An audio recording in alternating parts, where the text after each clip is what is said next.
Hello, everybody. ようこそ、皆さん。お待たせしました。今日は逆転ケンジ2します。じゃあ、始めましょう。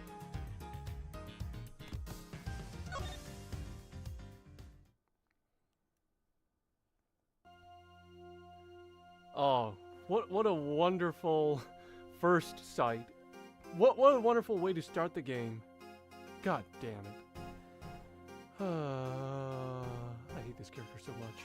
I hope she dies. God damn. Oh, by the way, I got a compressor set up. Notice my audio quality. Woo! Yeah, we did it. Okay, enough of that. Let's get started. Let's hop... Oh, wait, we gotta get some housekeeping out of the way. Give me a moment.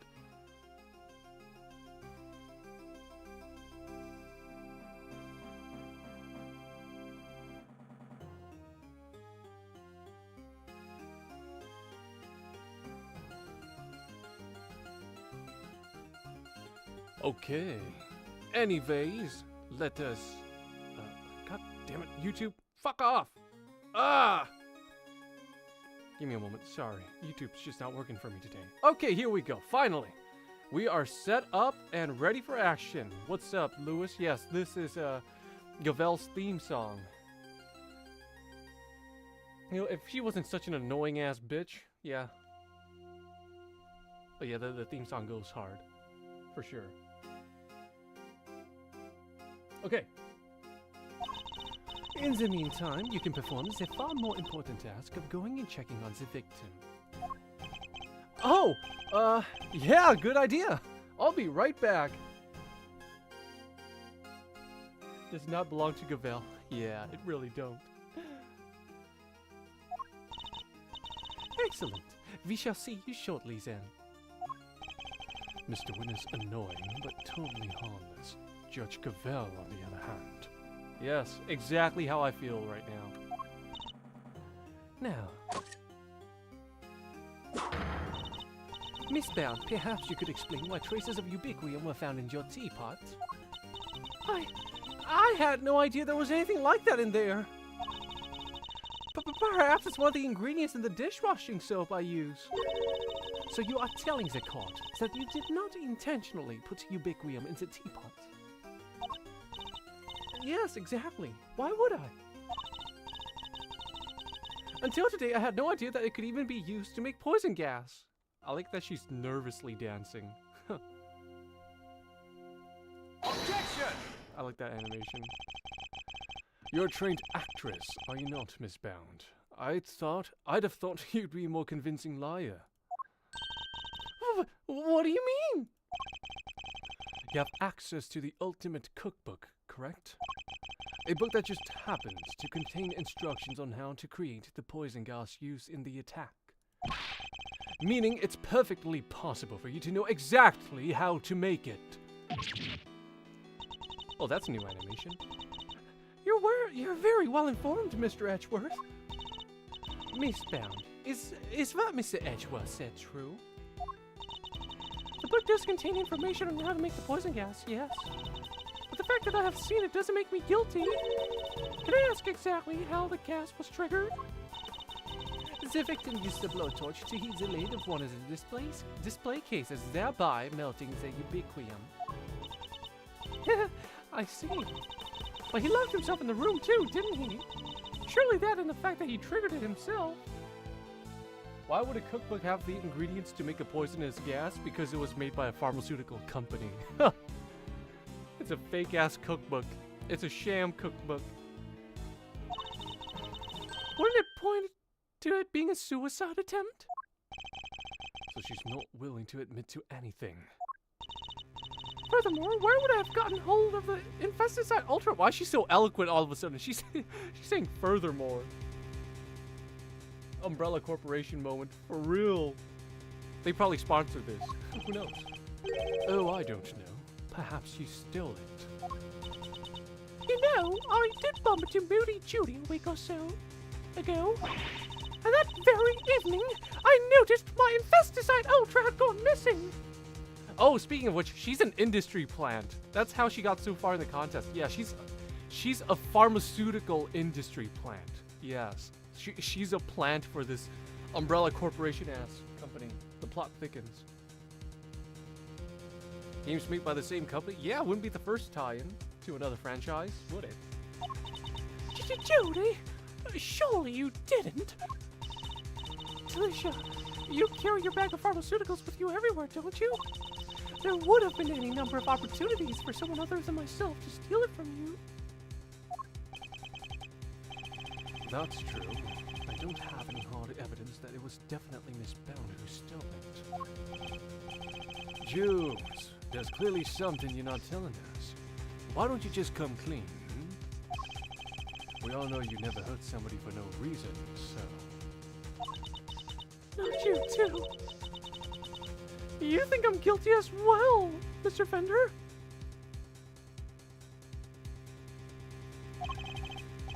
Blame me. We've got one wing disguised as another. A gas trap in one of the display cases. And you're the proprietor of the establishment. It's looking a lot like you did it, kiddo. Damn! He called her kiddo. Wasn't he like younger than? Isn't he younger than her? What the fuck? The disrespect.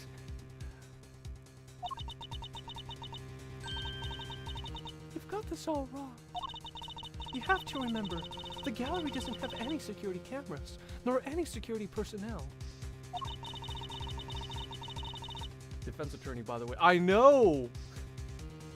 If some ill-intentioned person or other wanted to get in undetected, I don't think they'd have much of a problem. Wow, you're practically asking to be burglarized. You need to be more careful. A great thief could have a field day in here. It's fine. There's hardly any burglaries in Japan. I mean Los Angeles. Los Angeles, California is a crime-free city. Fucking localization. Anyways. And I don't think she's joking. And actually, it seems that Mr. Gusto did, in fact, enter the gallery before it opened. Sheesh! Judy's one tough cookie. She's not budging an inch. Maybe it's time to rock a little technique Gregory taught me back in the day.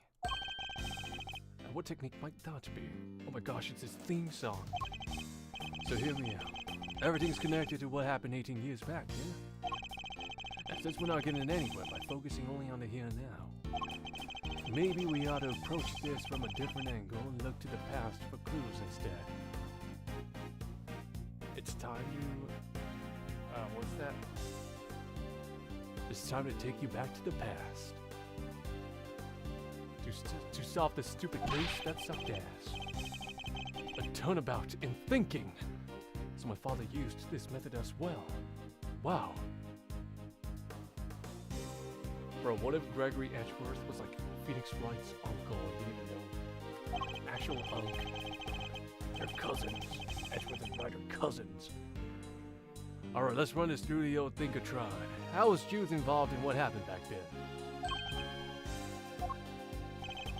According to Miss Bound, it was because of her that Mr. Frost's flavored ice sculptures melted. And yet his sculptures are here on display at this very gallery today. Is it possible that she... Thank you, Fender. I think I know what I need to ask Miss Bound now.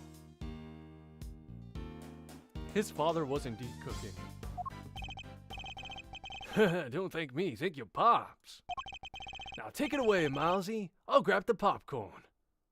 You know what's the sad part? This guy never shows up ever again after this game. What? It could have been such a wild crossover with him and Phoenix Wright, you know? A shame.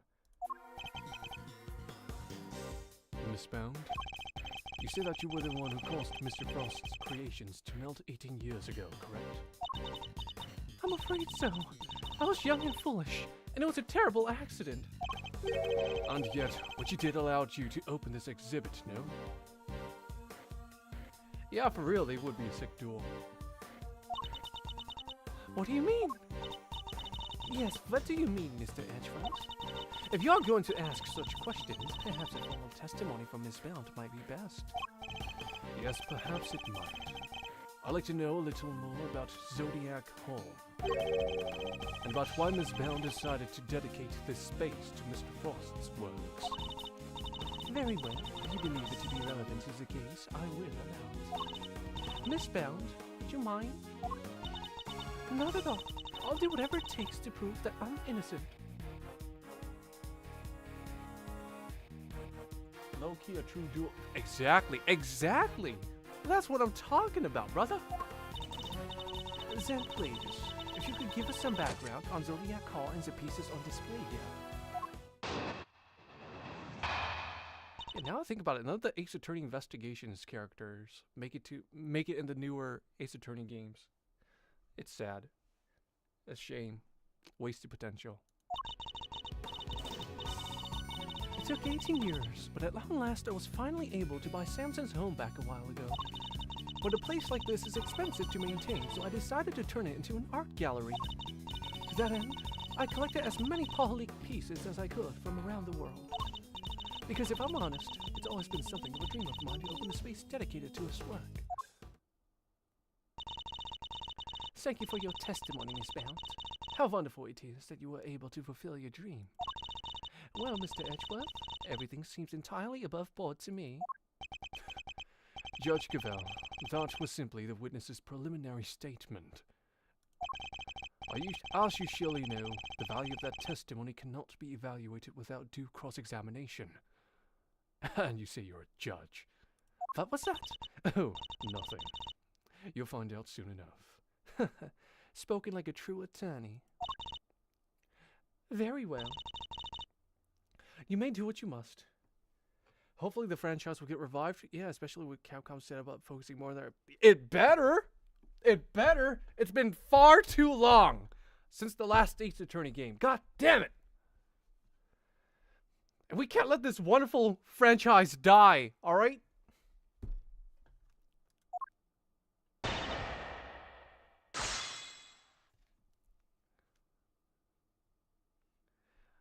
Inject that hope into my veins, boy. Exactly, there is hope. It was 2016, yes. Spirit of Justice. Oh, man. Oh, my God. It's almost been 10 years. 10 years. Get it? Funny. Anyways. Hold it! Paul Link. That was Mr. Frost's pseudonym, correct? Yes, he adopted it while he was working as a sculptor in France. I see. I'm curious about some of the pieces in your collection, more specifically.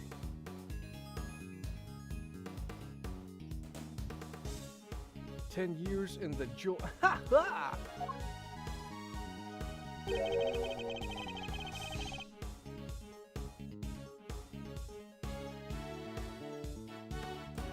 How you were able to acquire the Taurus and Gemini sculptures. Wait, I just noticed the music, the audio is like stereo. It's like playing different parts in both ears. That's nuts. We're so niche, for real. We're too niche, and it's gonna stay that way. Yakuza 0 was like the perfect gateway, right? It was the perfect introduction because it was so cheap and accessible, and now the shitty director's cut came out, and it's like causing Yakuza 0 to be delisted. What the fuck are these studios? God damn. It was my understanding that Mr. Frost died before he could complete them. Yeah, it is a fucking bop. Yes, I was able to create replicas for the Winter Wing based on photos of the sculptures he made. Really? Perhaps you could go into some more detail on that.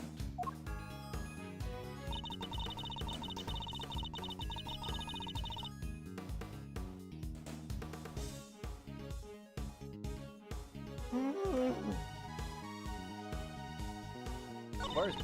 Ah, here we go. Hey! Why the fuck you lying? Why you always lying? Objection! Yeah, it made me mad. It made me mad also, yeah. It's just stupid. I'm afraid you've run out of road, Miss Bound. I guess you can say you are out of bounds. Oh, pat in the back for myself there. Maybe treat myself to some Ceylon tea afterwards for that pun.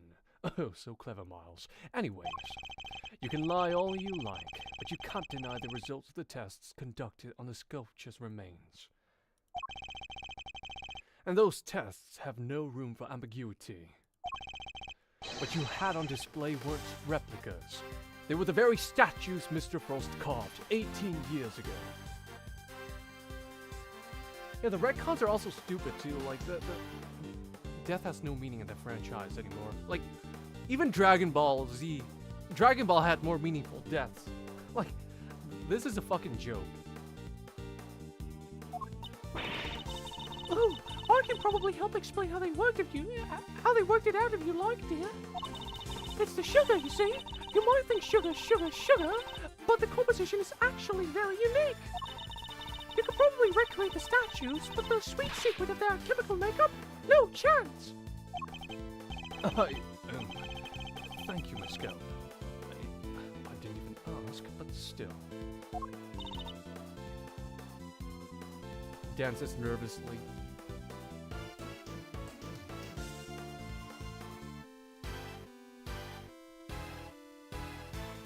Sorry, just kind of noticed her dancing's kind of on beat.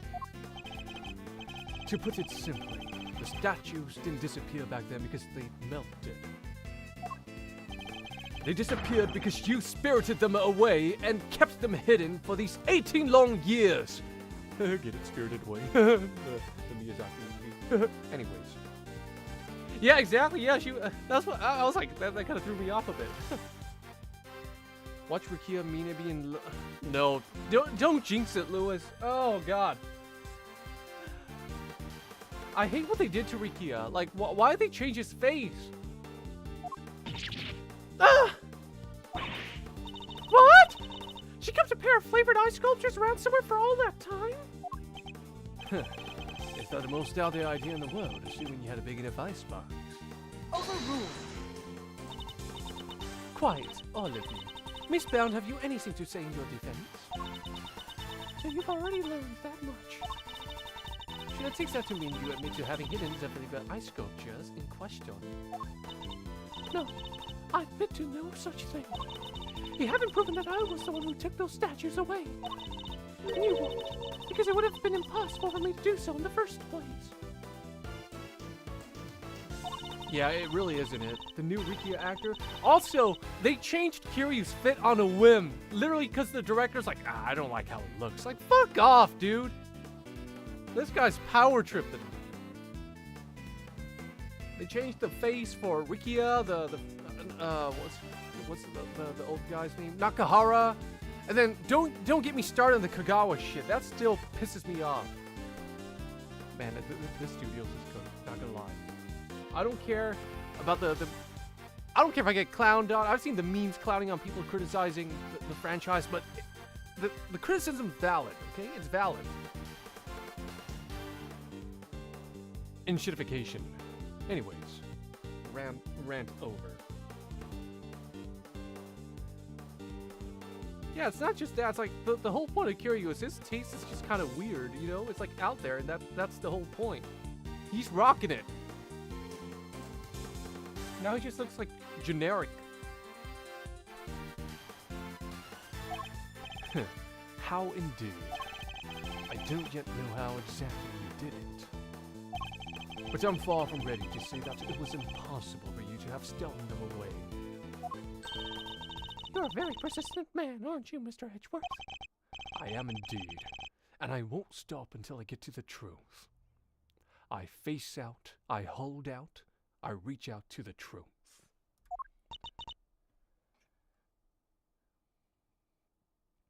Yeah, like the games that have come out during Yokoyama's rule have been kind of whack. Pirate Yakuza was kind of crap. Persona 4, hey, elite ball knowledge right there. Man, I can't wait for the Persona 4 remake. Like that's like one thing I'm looking forward to. I hope they don't inshitify that. Like, there's no way you can fuck that up. I mean, because they did the remake for 3 Justice, you know? So at least Atlas doesn't fuck over their fans. And I'd better tell you exactly what I did that day 18 years ago.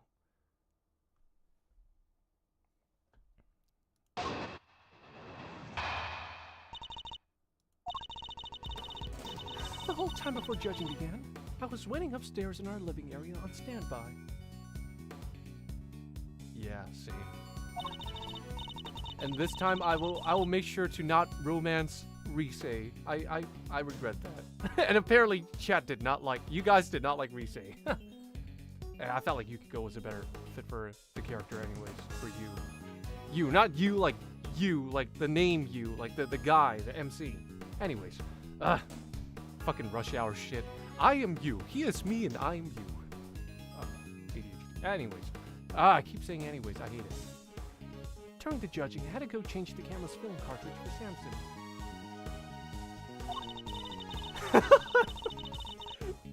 Yeah, I understand. I'll keep note of that. I'll make sure to have Rise as little involved in my next playthrough as possible.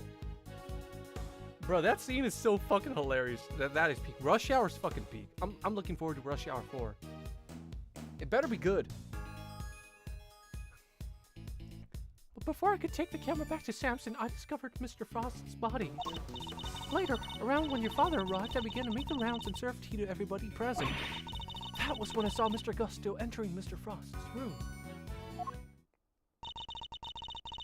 And those were my movements on the day it all happened.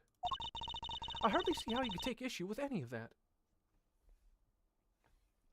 It really is genuinely a gem. They're such a good duel, like Jackie Chan and Chris Tucker. Chris Tucker's like actually funny too, you know, unlike Kevin Hart, his stupid annoying ass. That's for us to decide, Miss Bound. I used to find Kevin Hart funny, but then again, I was in middle school. God, I know shit's gonna be unfunny the moment I see Kevin Hart and or Dwayne The Rock Johnson in it. Like I know at that point, like I'm not even gonna bother watching. Are you saying there's a contradiction in her story, Mr. Edgeworth? I'm more focused on proving the fact that she did indeed steal those statues. The question is when she would have had the opportunity to do so. To do so, I mean.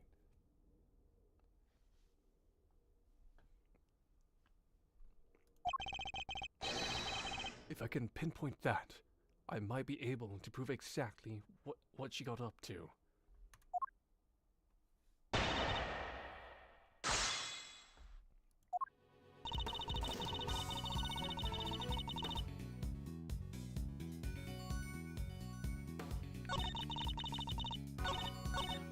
Aish, man.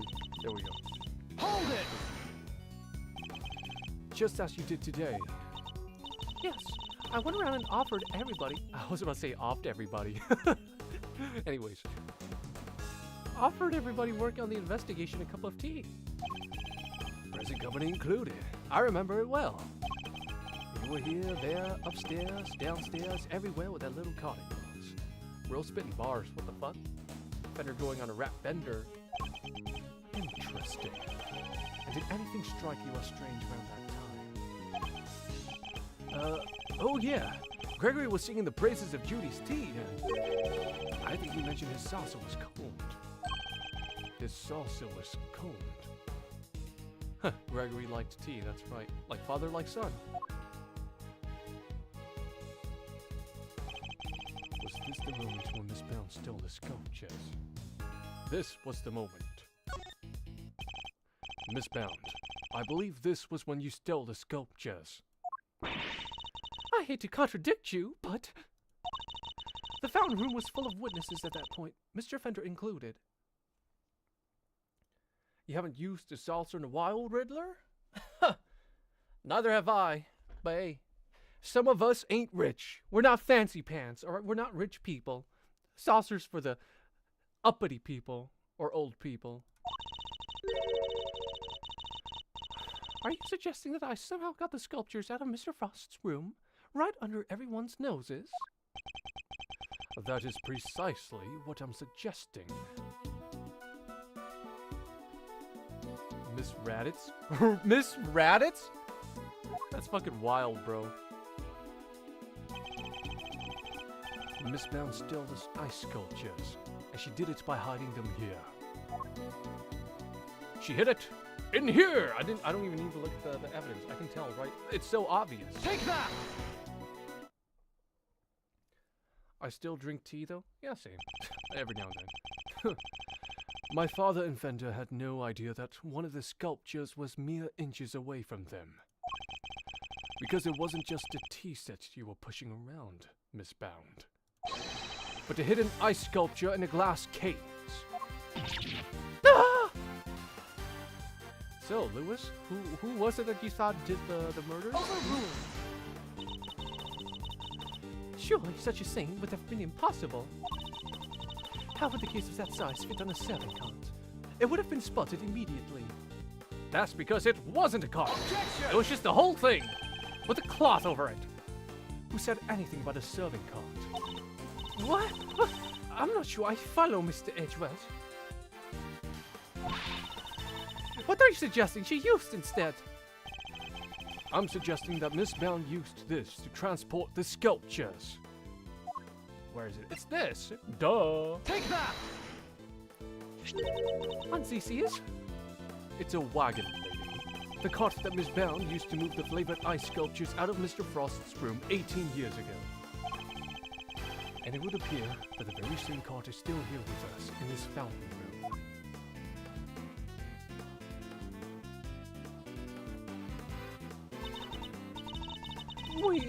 We originally bought it for use in the contest.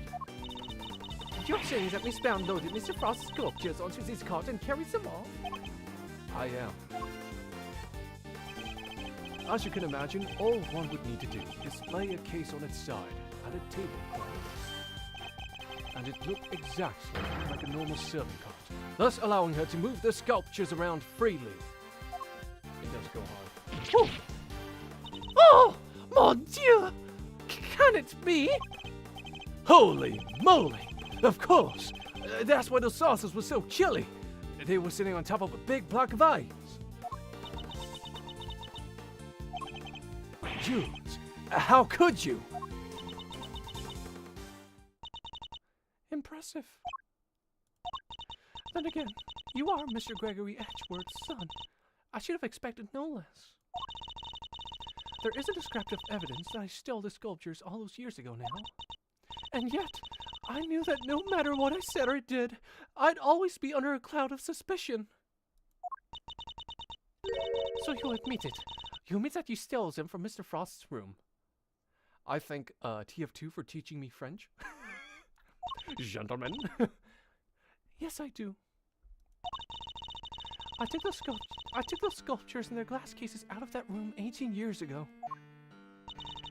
As Mr. Edgeworth correctly deduced, I dressed up the lift cart as a serving cart to do it, and slipped in and out of Mr. Frost's room while I was going around serving tea to everybody. In the end, I had removed not only the sculptures, but the flavored ice Zodiac blocks as well.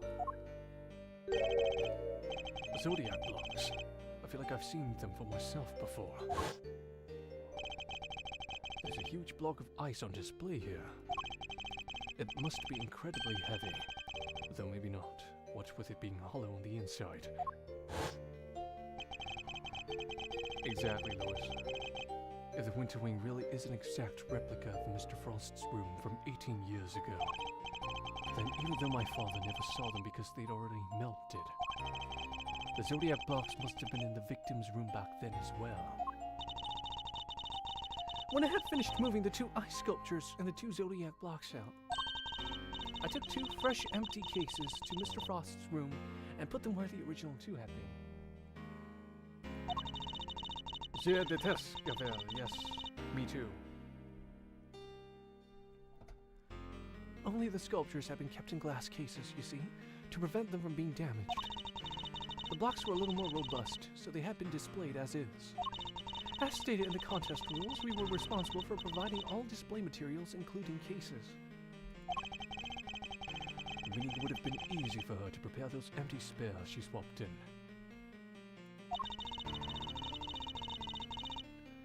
Mr. Frost's room contained quite a few other flavored ice works in progress. I figured if I melted them down somehow, the resulting puddle would look like it came from the sculptures. And that is how the sculptures from 18 years ago came to be in the Winter Wing today.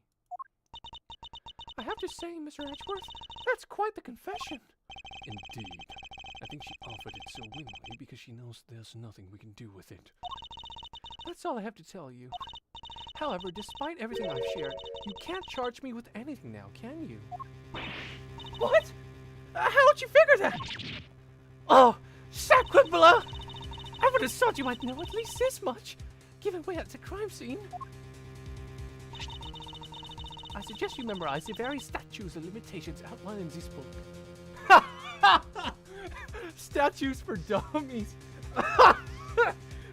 That's new. Oh god. Bruh. Nah, if books like this existed, I would have been a lawyer by now. Shit. Statues of what?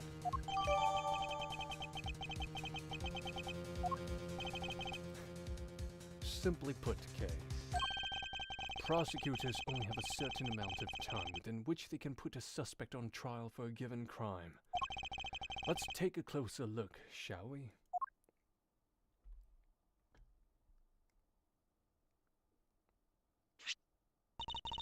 So it's different for every crime.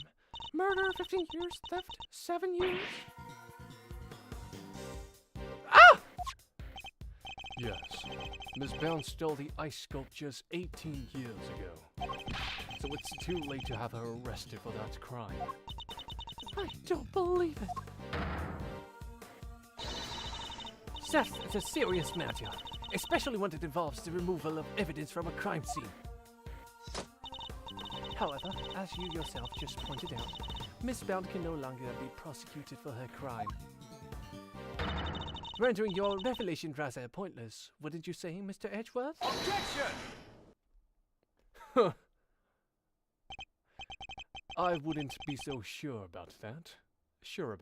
I mean, I gotta pronounce it correctly if I'm doing RP British. For you see, the theft of the ice sculptures isn't my principal interest here. I find the body that reappeared 18 years after the theft to be of considerably more interest. Are you suggesting that I also hid Mr. Frost's body? I am indeed. But how do you keep a body hidden for 18 years without anybody finding it? By hiding it in a very unusual way. Ooh, now this is interesting.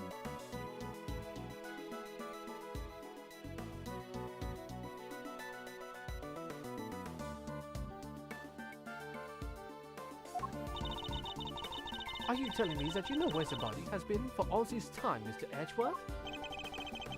It's not such a big leap if you think about what Miss Bound has told us already. Let's just say it wasn't just flavored ice that she removed from Mr. Frost's room then. Very well. If you are confident in this claim, let us put it to the test. Tell me, Mr. Edgeworth, where exactly was Mr. Frost's body hidden?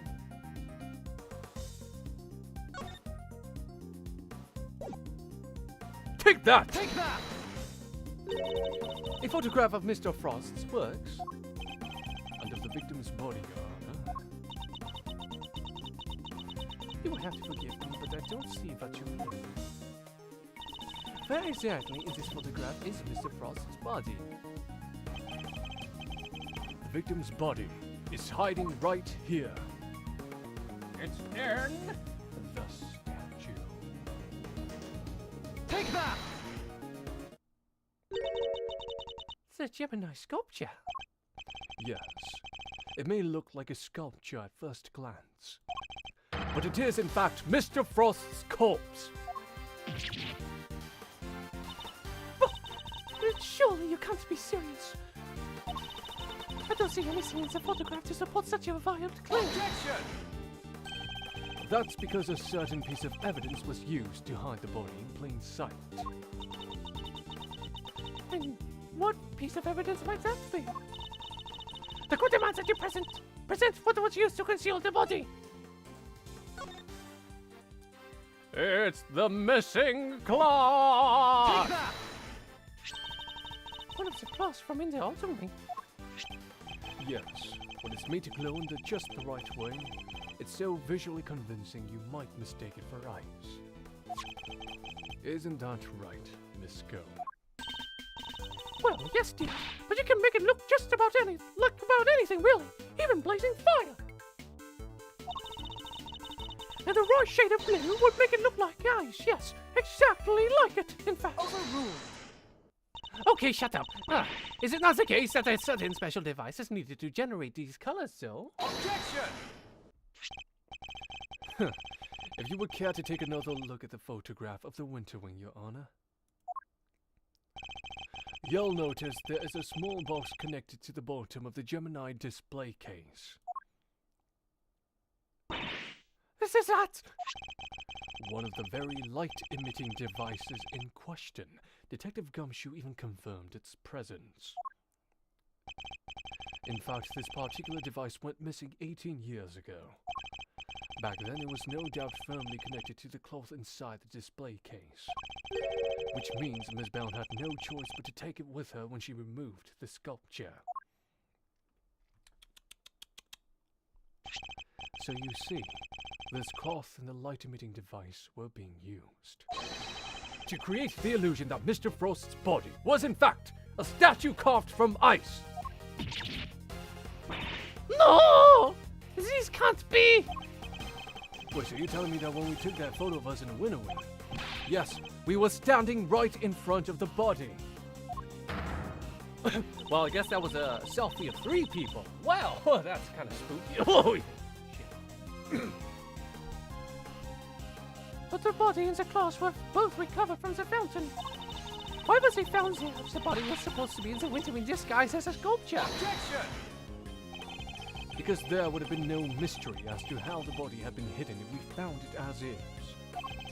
Miss Bound needed to remove Mr. Frost from the Winter Wing in order to throw us off the scent. Overruled! Ridiculous. I don't recall her sneaking around behind our backs to throw a body in the fountain. No, and she didn't need to, because she had another method at her disposal. A trusty lift cart. The same cart that had proved so useful in executing her original theft. I believe she wheeled the body into one of the other wings and floated it down the stream to the fountain. Frozen body, being quite solid, probably got stuck somewhere along the way. Wait, when she was moving that, there was chocolate on that, and she gave it to people. What the fuck? She gave people body chocolate? Bro, what in the Cecil Hotel is this? Oh, this chocolate tasted kind of weird. Oh, I'm feeling a bit funny. Oh, God. Which is why only the cloth appeared at first. The cloth Miss Gone discovered. And then, the body followed afterwards more than I thought enough. Hold it! It's an ingenious theory, Mr. Edgeworth. But, can you prove that it was me? It seems a little unfair to expect me to accept your accusations without proof, don't you think? What about an eyewitness? Do you think someone might have spotted her when she was moving the body? As a matter of fact, I do. And the contradiction in the piece of evidence I was provided will shed light on exactly how Miss Bound moved the body as well. Well, Mr. Edgeworth, do you have any evidence to support your allegation? Of course. I have a piece of very compelling proof right here. Well, very being a bit of a stretch, but, well, you see for yourself. Then please present it to the court. What evidence do you have that proves Miss Bound acted as you claim? I just want to say, for all Larry's faults, he's a pretty damn good artist. Take that!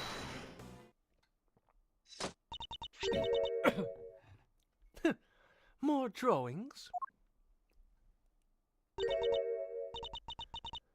And is that me? Yes. Mr. Butts drew sketches of people as they passed through the fountain room. But what I'm interested in is the cart we can see here. Miss Bound serving can't. What about it? You don't see it. She's using the same trick she used 18 years ago. Ergo, we know that Miss Bound was busy moving Mr. Frost's body when this picture was being drawn. What? If I may, I don't see Mr. Frost's body anywhere in that sketch. All I see is a picture of me delivering chocolates to everyone. Really? Then allow me to direct your attention to the color of the tablecloth, Miss Bound. I'd originally thought that Mr. Butts had made an error, but he'd assured me that couldn't possibly be the case. Something with broken corners. This tablecloth appears to be light blue. Yes, a shade of tablecloth that Miss Bound doesn't seem to own.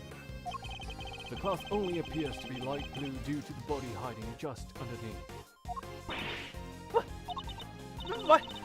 The shape of the cot is perfectly rectangular, just as one would expect. Surely it would be immediately obvious if the tablecloth was being draped directly over the body. Objection! Not if the body had been placed inside one of the hollow zodiac blocks in the winter room. Place one of those on the lift cart and it'd easily pass muster as a regular serving cart. Wouldn't you agree? Sacre bleu! Miss Bound, please stop saying stereotypical French quotes. Surely now you must admit that it was you who moved the body, just as you did 18 years ago. Dancing nervously. I didn't expect you to deduce all that from a single simple sketch. But that sketch alone isn't really enough to prove your theory, is it? You needn't worry on that front. My case doesn't rest solely on Mr. Butt's artwork. No. Oh, what you gotta dance. Once you had disposed of the body, your serving cart became a simple lift cart once more. Which is exactly what we discovered here in the fountain room. And without a serving cart, you had to find someplace to put your chocolates. My chocolates? The one I was handing out? As we saw in the sketch, you had originally placed them on top of the cart. But the chocolates you gave us came from your pocket. So that means you didn't really give us corpse chocolates. Oh, thank goodness. No wonder they still tasted sweet. Oh yeah, mine was half melted. Well, isn't that a relief, Kane? Oh yes, indeed. For a second there, I thought it was still super sweet and tasty, though. Why did you suddenly feel the need to put the chocolates in your pocket, Miss Bound? Wait a minute. It was the same chocolates, wasn't it? Yeah, but it was still sweet. I didn't taste anything weird. Oh, okay. Fine, I'll leave the rest. It was because you no longer had a serving cart to put them on. That's why! Huh? One moment, please. No more moments for you, bitch. Shut the fuck up. Get on with it! You have explained what Miss Bound did with the chocolates and the lift cart. But what about the tablecloth? Where did it go? Indeed, if stashing the chocolates in her pocket was the only solution she could think of, I doubt Miss Bound had the time to dispose of an entire tablecloth. Well, Mr. Edgeworth, do you have an answer for me? Miss Bound didn't hide or dispose of the tablecloth, Your Honor. In fact, it's right here in front of us. Perhaps you would care to enlighten us. Where exactly is the tablecloth Miss Bound used to hide the body? She's wearing it! Miss Bound has the tablecloth on her person, and in plain view, in fact. In plain view? No! Surely you don't mean... Miss Bound, it's the cloth around your waist, isn't it? Oh, And given that the Zodiac blocks weren't kept in glass cases, that cloth would have been in direct contact with the items. All we would need to do is confirm my theory to test the cloth for traces of the sugar used in Mr. Frost's work. The game is up, Miss Bound. It's time to come clean.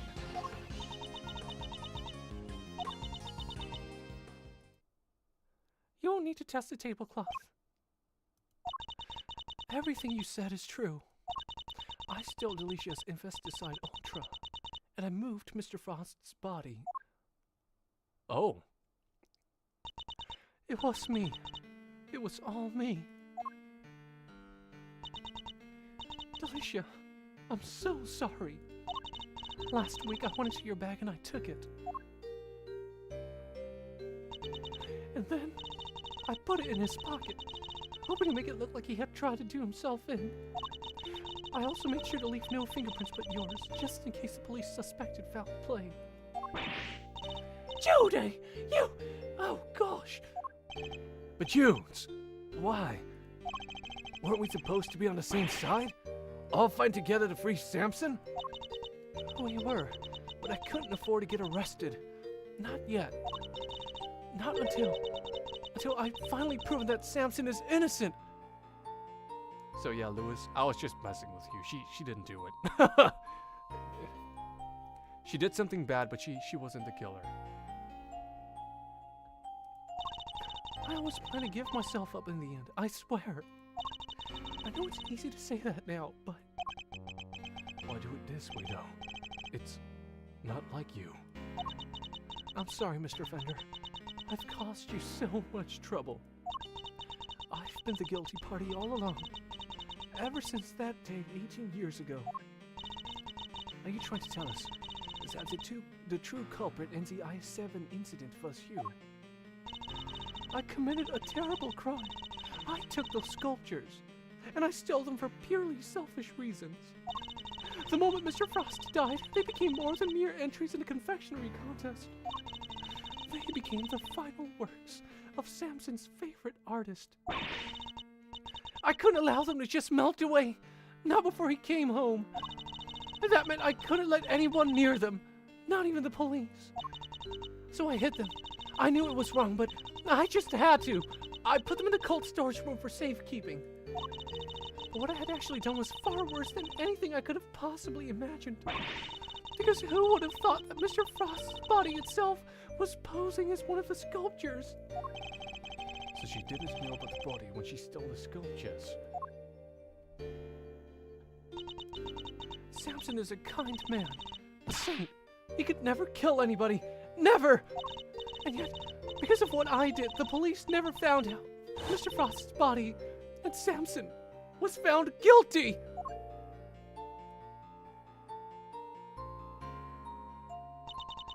After all he'd done for me, he was my family, the only family I've ever had. He was the most important person in the entire world to me, and I... Junes. After his conviction, I was forced out of our home. I was finally able to return only a few days ago. But when I did, I went to the cold storage room to check up on the sculptures. And that's when I saw it. Mr. Frost's body. He had been there the whole time. Of course, by that point, the statute of limitations had expired. So I did what I did today. Because it was the only way I could think of to make things right.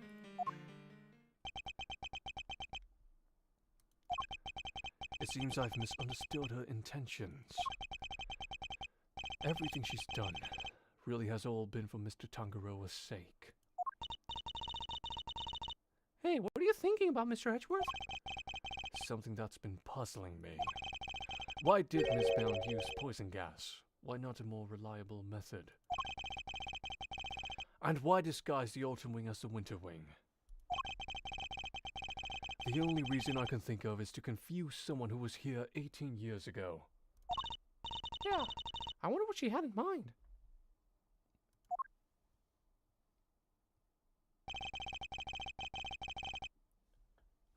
If she was trying to prove that Mr. Tangaroa is innocent, Miss Bound's ultimate goal must be...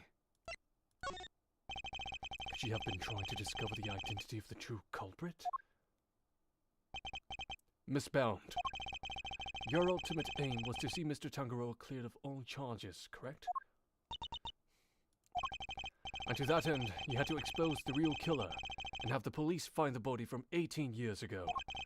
Is my understanding of your intentions correct? Exhibiting the sculptures was to force the killer to return to the crime scene.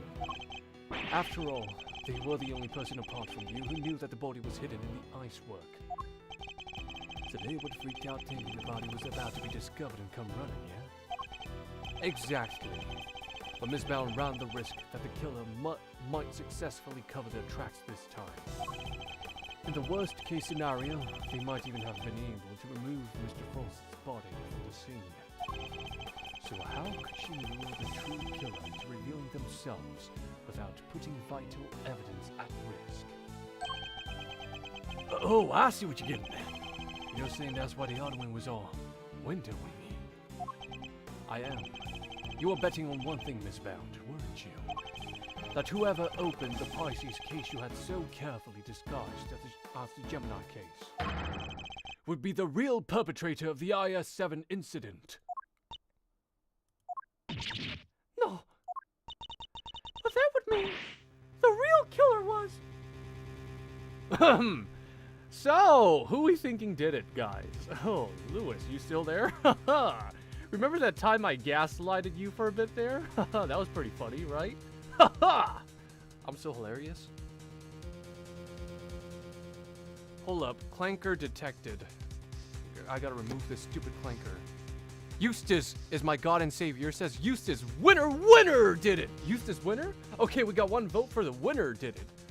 You know, my friend here, Lewis, he said the same thing too. Yeah, he totally thought winner did it. I think we all think winner did it. Hold up, let me just get rid of this Clanker from my chat. But wow, it seems that Eustace's fan has entered.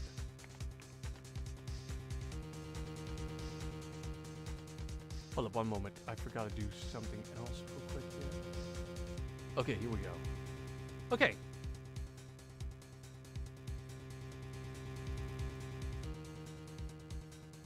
Ladies and gentlemen, the moment of truth. Overruled. No! Eustace did not do it! Enough! Nothing does a foot! Do you realize the implications of what you are saying, Mr. Edgeworth?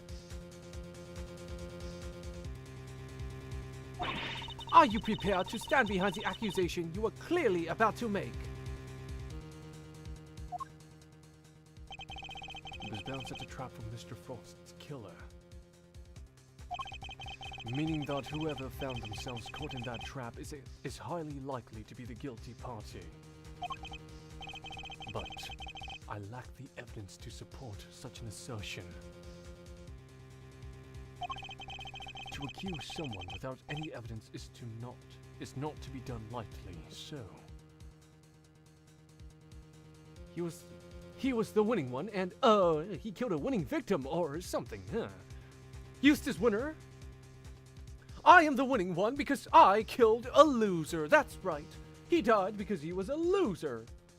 Just like you, Edgeworth. Yeah, quit looking down on me, Edgeworth. I don't like it.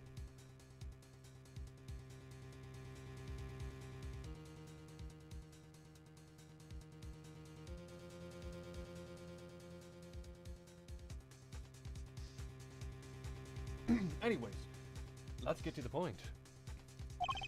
Should I really go ahead and make my accusation and name Mr. Frost's killer nonetheless?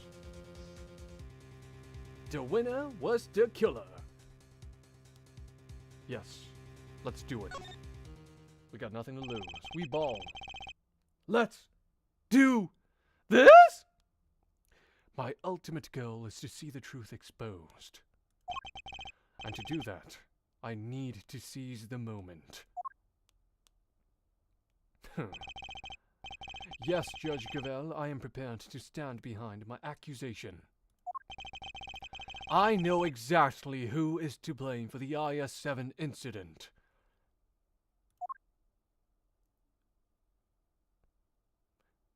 I'm about to present. I'm about to do it. I'm about to do it. He wasn't born then, but it doesn't matter. I'm just kidding. I mean, it's pretty obvious. It was pretty obvious from the start. I mean, just look at this dude. Sketchy ass motherfucker.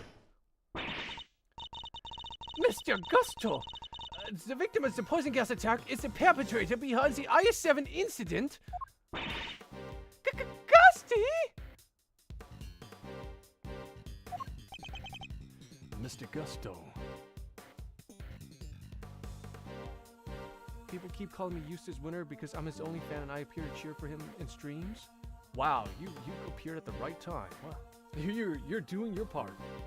Carmelo Gusto was suspicious from the start. I don't get how people didn't suspect him. Exactly. Yeah, it was so obvious.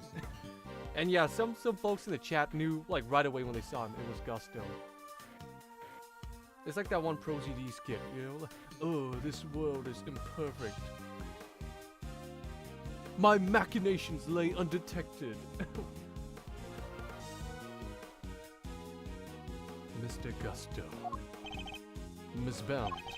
As we have established, we knew that the opening of the gallery would lure in the real culprit. Yeah, Lewis, you should be a detective, bro. What are you doing? Yeah, you're too good at this. You knew right away. You're an ace detective. Bro, you could give Detective Gumshoe a run for his money. Bro, I think your ancestor shows up in the Great Ace Attorney. Huh. And you set up the poison gas trap in order to catch them. Do you dispute the facts thus far? You're a very impressive man, Mr. Edgeworth. Just like your father. And of course, you're absolutely right. And perhaps you could tell us exactly what happened in your own words. Of course. I have nothing to hide anymore. So I might as well tell you everything. As you said, I set a trap here in the gallery to try and catch Mr. Frost's killer.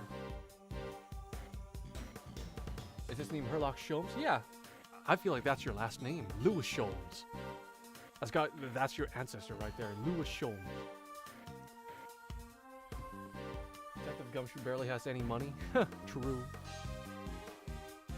Broke ass motherfucker. Before we opened, I made sure that the door to the auto wing was the only one that was unlocked.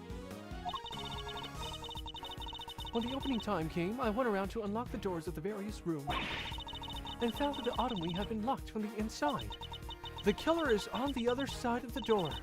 The thought, well, it frightened me. And then she simply walked away, leaving him to fall victim to her poison gas trap. When I heard that Mr. Gusto was being treated for gas inhalation, that's when I knew he was the murderer. Give my goat Gumshoe a salary raise. To be honest, he was cooking this case. He deserves a raise. Yeah, you know what? He deserves a 1-cent raise. There you go, Gumshoe. Hopefully you get like a little chicken McNugget or French fry in your cup noodles. That'll help you feel better. All that was left was for the police to find Mr. Frost's body, and then Samson would finally be proven innocent. At least, that was my plan. Yes. Why didn't you tell me? You know I'm always here for you, right? We could have found another way. It didn't have to be like this. Thank you, Mr. Fender. You've been so very kind to me all these years. Wait, is Fender older than her? Really? Age 36? He's 2 years older than her? I didn't know that! Bro, he looks so little during the IS-7. What? Bro, that's wild. I'm the one who created this mess, so it was up to me to try to clean it up. Okay, that would explain her actions. She felt responsible for Samson getting framed. Eustace almost gave him a raise, that's why Eustace gold? No, Eustace almost cut his salary. What are you talking about? You liar! I think this guy's spreading Eustace propaganda. Yeah, wow, I had no idea. She was younger than him. I thought it was the other way around. I didn't care what it took, as long as I could get Samson out of that awful place. Whatever you say, Eustace, my goat and savior. Whatever you say. Judy, Judy, Judy. 18 years ago, the police managed to cover up the fact that Mr. Frost's body had gone missing. If I went to them now, instead it reappeared. I was afraid they might have tried to cover things up again. Hey, that's valid. The police in this game are corrupt as shit for whatever reason. Except Bad. He's a homie. He's a real one. And Gumshoe. So I worked to set off a very public incident here in the gallery in front of as many witnesses as possible. I'm so sorry, Judy. Bro got that Ichiban Kasuga hair. You, Samson, Gregory, I let you all down. Yo, that Eustace guy in the Twitch chat low-key spitting though. No, Lewis, do not fall for their lies. Do not fall for the propaganda. Remember, Eustace sucks. Eustace Winner? More like Eustace Wiener. Oh! Oh! Sorry. Anyways. Fenta. Oh, this can't be easy for him. No. I'm the one who should be apologizing. Mr. Etchworth, Mr. Fender, I hope one day you can forgive me. And whatever punishment I have to face, I'm ready to accept it. But please, if I may ask one thing of you, it's that you simply must clear Samson's name.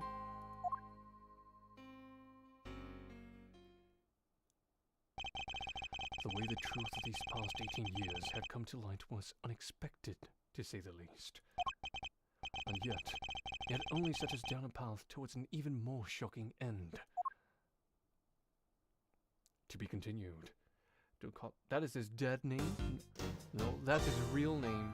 Wiener. Yeah, that's right. What are you gonna do about it, huh? Huh? You're his only fan. You and what army, huh? That's right!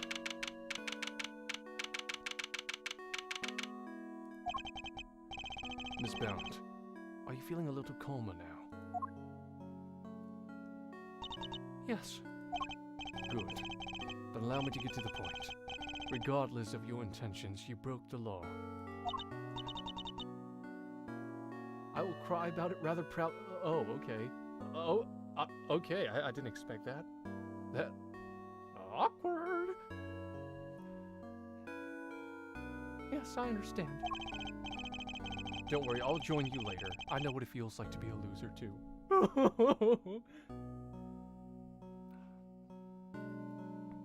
Nevertheless, I understand that you did what you did in order to prove Mr. Tangaroa's innocence.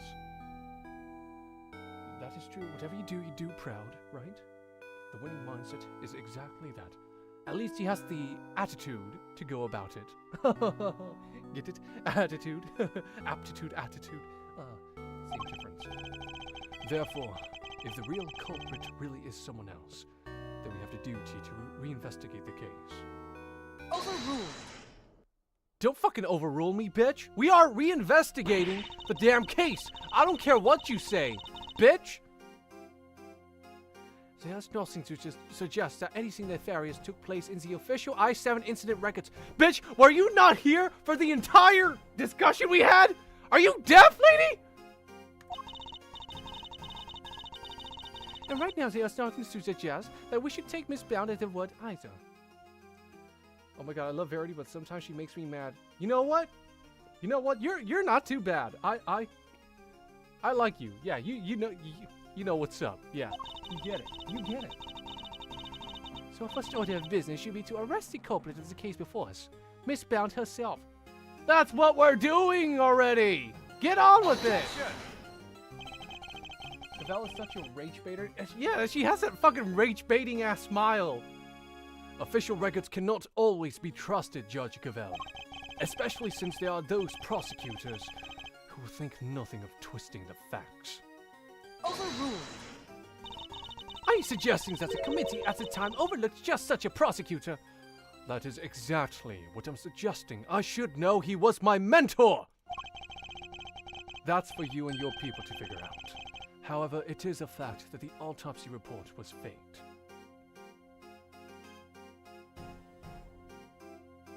You only played the translation? Yeah, I played the translation too, and I hated her so much. I've got no idea about Lost. Yeah.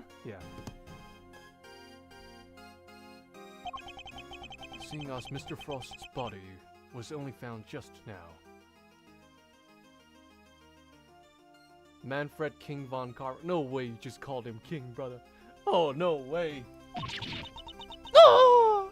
Mon Dieu! There really is something of Mr. Von Karma in you, Mr. Edgeworth. Damn, you're really just gonna say that to him in front of Fender? How so exactly? By continually defying the will of the committee and bending the truth to fit your needs, that's how! I was just calling you out on that, you stupid— Ah, she pisses me off so much. She knows what she's doing. What's up, Winnie? Winnie? Winning? Haha, get it? Yeah, exactly. Perhaps it is time to understand how I know the committee sees this case. We're gonna put this bitch in her place. The committee is willing to accept that Mr. Von Karma falsified Mr. Frost's autopsy report. Keep in mind, this case is this long because of this stupid bitch right here. I fucking hate her so much. Even still, Mr. Von Karma only managed to have Mr. Tangaroa convicted as an accomplice. I personally have come to believe that the real culprit behind the I-7 incident is Miss Bound. Her plan to poison and kill Mr. Gusto today was her attempt to frame him for Mr. Frost's murder. And this is how the committee sees things, is it? Well, our justice system sure is, as they say, cooked. It is. As always, I act solely in service of law and order.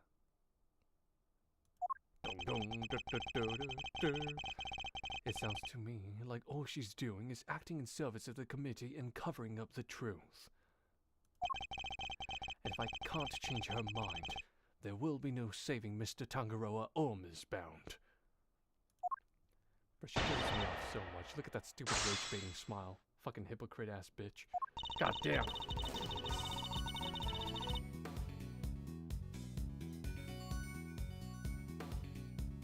With how the world is right now, it's not far from real life. Exactly. Exactly. Art imitates life, as they say.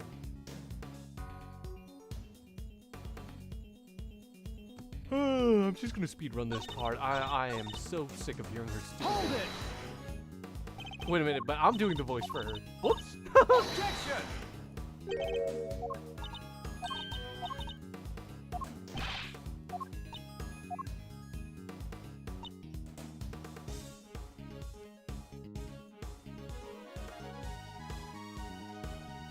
Gemini case statement. Where are you? Where's the prescribe? Here we go. Objection!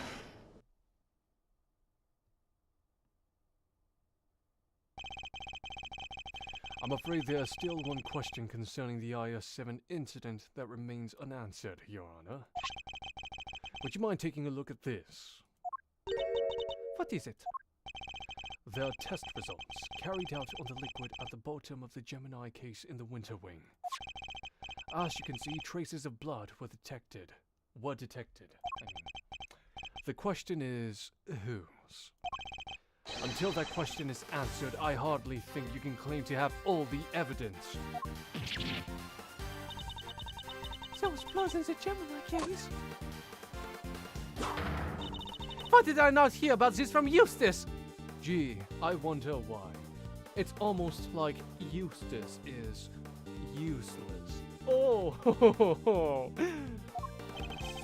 Because Detective Gumshoe does a better job than that useless dog. I mean, informed me of the results directly. Tasty blood. DMC brain rot hitting you hard. It is. Yeah, it is hitting you too hard. I was planning to tell Mr. Winnie about it myself, of course. Overruled. You kept this to yourself until now, despite having no jurisdiction here whatsoever. Mark my words, the committee will hear all about what you have done here today. As ever, my interest is in the truth, and if mistakes were made in the past, they must be rectified. If you must report me to the committee, then so be it. But in return, we must be allowed to investigate this case to the very end. Besides, it's my case. That is not my decision to make. Then what are you doing here? You will need to discuss it with Eustace. Oh boy. Oh boy. Guess who's back? Back again. Eustace is back. Tell your friends, losers, and with good news, too.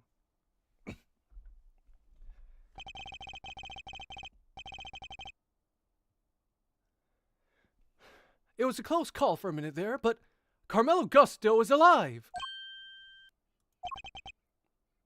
Gusto. He made it. Oh, look at me. You're the ones who found me. Yep, long time no see, Gusto. You're... Ah, the attorney's assistant! Ha ha ha ha! You've grown, and you have an assistant of your own now! Oh! Assistant? No, I'm... He hasn't got a gig just yet. This is Gregory Edgeworth's son. Prosecutor Miles Edgeworth at your service. Oh! Fate moves in mysterious ways. Oh. I'm in your debt. If you hadn't found me in time, I wouldn't be here to thank you. Oh, you'll be thanking me, alright? No, but like his music, his whole thing, like he looks like your typical like try-hard Asian Chinese chef dude. Gusto's just a localized name to make him not sound Chinese. Plus that music, like that is not an Italian sounding name. That's not a Carmelo kind of song. You know what I mean? You get me? This is something you hear in fucking Dynasty Warriors. Oh, you're very welcome. After all, if you hadn't lived, we wouldn't be able to ask you what really happened 18 years ago. Oh, what are you talking about? We figured out quite a bit while you were out cold. Including the fact that you're probably the guy who robbed poor Artie Frost. Oh. What? Is that true? Do not pursue... Hey, elite ball knowledge right there. Miss Bound set up a very elaborate trap to catch Mr. Frost's murderer. Maybe he's mixed. Yeah, so that still works. The Chinese accent still applies. He do his training in Jiangfa. A trap that involved rigging the Pisces case with poison gas. Perhaps in light of that fact, you could tell us in your own words what happened back then.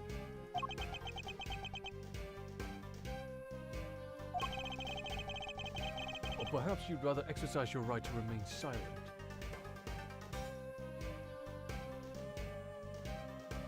Why isn't this working? Is something missing? Must more blood be shed? Oh, it's not that. Gusto here's a fan of the old meditation. You know, Om and all that jazz. Wow, sleeping while standing seems pretty cool. That's one heck of a talent. Except there's no sleeping involved in meditation, Kay. Hey, Gusto, old pal. How about you snap out of it and tell us what went down way back when? Ooh! I was caught in the ghost trap, so I must be the killer.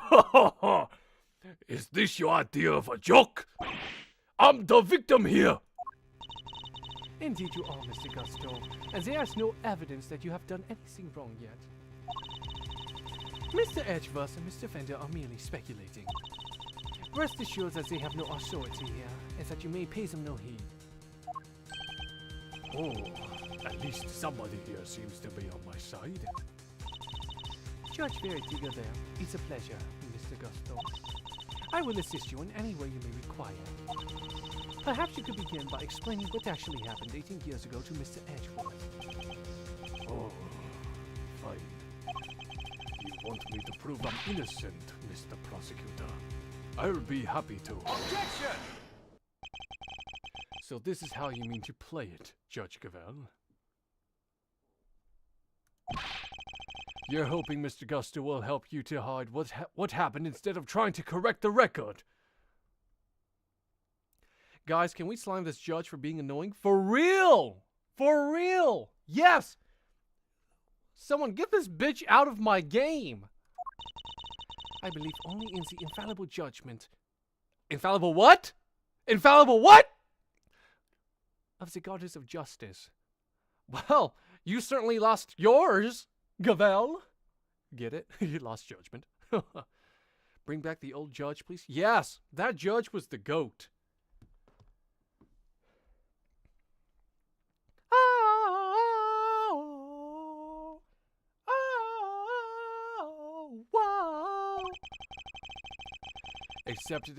Except it is us humans who make the actual judgment calls in a court of law.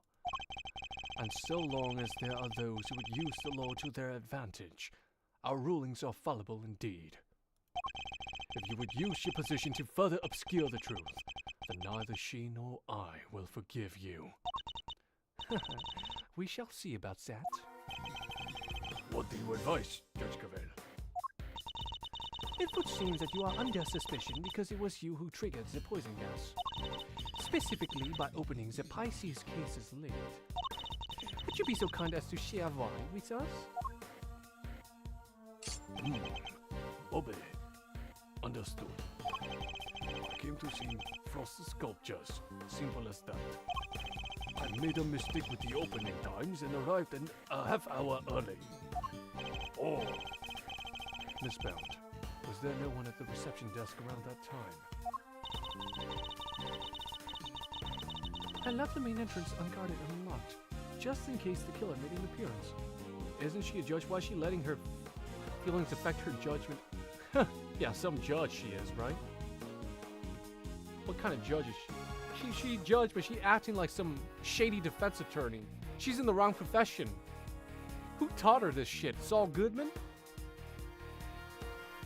Damn, this guy's forearms are massive? I didn't even notice. I gotta take a look. I was also busy making preparations elsewhere, all the way up until the gallery's opening. So no, there was no one here on the first floor then. But I did make sure that all the ways were locked up tight. All except for the auto wing, that is. I see. She did all that just to sting the culprit into the auto wing, which is precisely where Mr. Gusto went. Speaking to a building's pretty suspicious. However you slice it.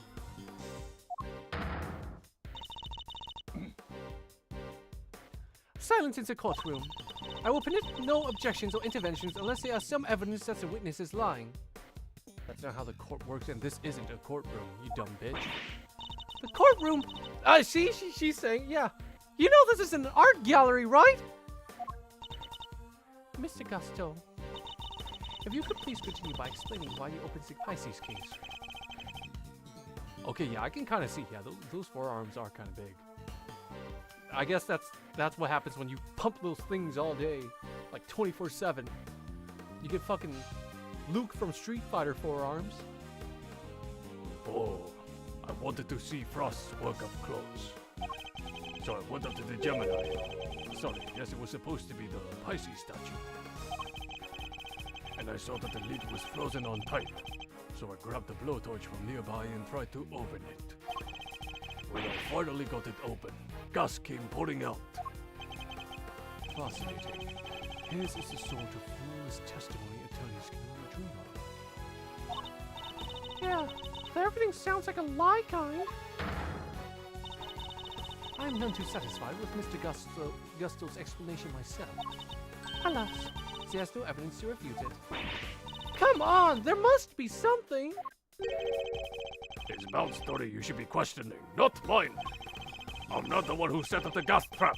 She could have killed anybody with that thing! Objection! She turned on the sprinklers as soon as the gas was released. She knew exactly what she was doing. She was gunning for the killer, and nobody else. That killer being you, old pal. So you believe that self-confessed criminal. Miss Bound is far from blameless in this affair. and she will have to pay for her crimes. Yeah, bro, his man, you should have heard his old objection. It sounded so cool. It sounded smooth. But so will Mr. Frost's killer. He received a summons to pin Frost's murder on me, but I had no reason to kill him. Oh? Are you sure about that? And you have no evidence to prove otherwise. Ugh. Can we really not prove that he's the killer, Mr. Edgeworth? Mr. Gusto fell victim to the poison gas. That much is indisputable. Yet no matter how suspicious his actions in the present may seem, they prove nothing about the past. Yeah, but then what about you, Mr. Fender? There must be something we can do. You're right. We may not have evidence, but we have plenty of intel. Let's see now. If Gusto killed Frost, he must have had a reason. He claims not to have a motive, but that can't really be true, can it? If he did it, he has one. Not many people commit murder just for fun. In fact, your old man had a little back and forth with Mr. Von Karma about a probable motive, too, remember? How can you possibly say that with any certainty? If their relationship had broken down for some reason, that could very well have been the motive behind this murder. So what you're telling me is he was onto something. He was onto something. And Von Karma was playing dirty. He didn't let him cook. Von Karma wouldn't let us talk to Gusto back then. But we can now. If we can put the pieces together, I think the picture we've been looking for might just emerge. Yes, I think you might be right. I need to think back over everything we know about the I-7 incident, especially the questions that never got answered. And the finger marks? Were you the one wearing the gloves? Marks named finger. Miss Scone denied that the finger marks on the frame were hers. But what if they were Mr. Gusto's? Perhaps he had wanted to take a look through the ultimate cookbook for himself. So he asked me to go put in a new cartridge. He seemed to think there should have been more shots left than there were. In other words, the film ran out sooner than expected. It's cool, it suits him, right? Yeah, his old objection, yeah. Like Godot's. What's wrong with Godot's? I will not tolerate this Godot slander. But he thought maybe he just lost track somewhere along the way.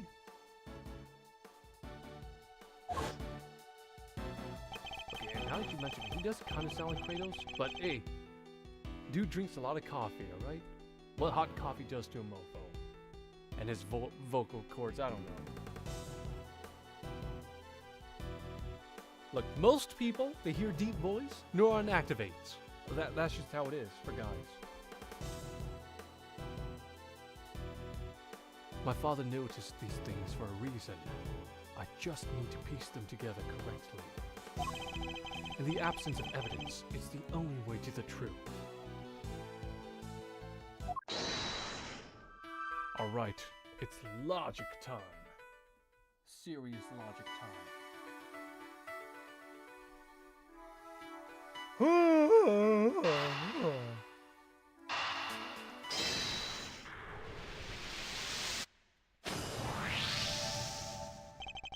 Mr. Gusto, you and Mr. Frost conspired to create works for the contest together, did you not? Oh, so you know my little secret. Mr. Fender was kind enough to inform me. Mr. Frost was in charge of the designs while you were in charge of the flavor. Is that correct? Oh, what can I say? I still had a long way to travel on the road to becoming a master confectioner. But you only collaborated up through the semi-final. Something changed after that. We both wanted to show what we could do. Show that we were better than Tangaroa. Objection! Then why did you help Mr. Frost with his entry for the final? Ugh, what grounds do you have to say that? Your own statement, made to Mr. Von Karma 18 years ago. You told him that you had been working together right up until the day before the final.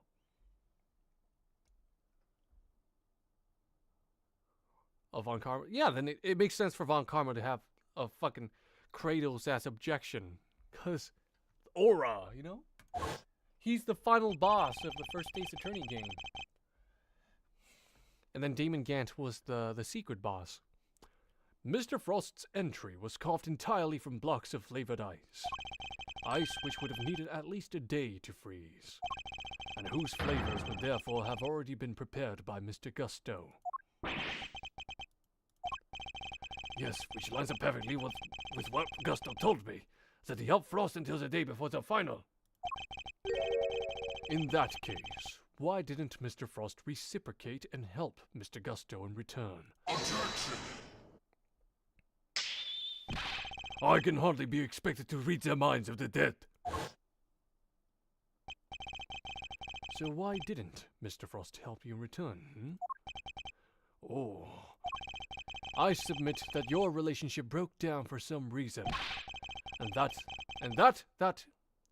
Is that a typo? Oh, no, it's not. And that became the basis of your motive for murder. Oh! That's not how it was! Sure, we stopped working together, but it was all perfectly friendly. You stopped working together? In a friendly way? Kind of hard to imagine, but okay. Besides, how do you think I did it exactly? You think I just strolled into Tangaroa's room and killed Frost? I couldn't have killed the man while Tangaroa was in there working on his chocolate pieces, could I? So you see, it can't have been me. I wouldn't be so sure. There must be a window of time when Mr. Tangaroa wasn't in his room. And if I can prove that, I can prove that Mr. Gusto had the opportunity to kill Mr. Frost.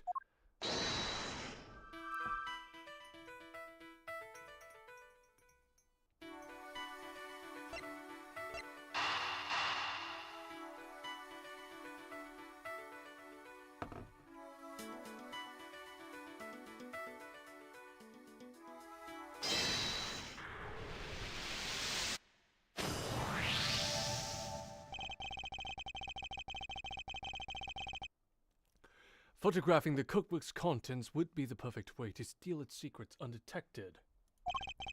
And what if Mr. Gusto did just that? What if he used Mr. Tangaroa's camera to photograph the book? It'd be the perfect crime. So much better than stealing it and getting chased by the cops. A sneaky snapshot of 20, huh? That could work. The only question is, when would he have done it? Good question. What about during afternoon tea? Didn't Alicia say that Gusto and Frost had missed out on the little tea party they had? Which brings me to the next question. When do we know for certain that Mr. Frost was still alive? Then, after the contest began, nobody saw hide nor hair of Frost as he had secluded himself in his room. As the only person capable of entering his locked room was Tangaroa, possessing as he did the only key. Miss Scone, were Mr. Tangaroa's works the only ones you sampled? No, dear, I couldn't help myself. When I finished my afternoon tea, I tiptoed over to Chillywinks' room for a little taste, too. Mr. Frost had kept to himself inside his room after the contest had started. But he was gone by the time Miss Scone snuck into it to sample his work. Hold up, I just realized I forgot to save. I haven't been saving.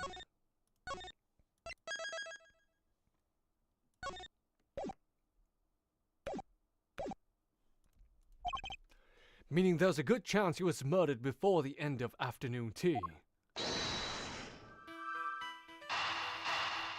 And now the final dot to connect here. We can be sure that Mr. Frost was alive until the beginning of afternoon tea. making tea time the only window during which Mr. Gusto could have killed him. Are you satisfied with Mr. Gusto's story now, Mr. Edgeworth? Sadly, I'm afraid I'm still rather unsatisfied. But things are finally starting to become clear, and the truth will soon come to light at last. Do you mean to say that you have uncovered new evidence? Evidence? No. I was hoping I might convince Mr. Gusto to open up to us about it instead. Oh, is it Mind Games time again? It is. Mr. Gusto, I have a question for you. I said I have a question for you. What is it? You chose to make your entry for the final on your own. I told you, I wanted to test myself. I wanted to prove I was the best in the world. I wanted to be the very best, like no one ever was. Objection! If that were the case, then surely you wouldn't have chosen to cheat in the first place. So tell me, Mr. Gusto, why did you feel the need to team up with Mr. Frost?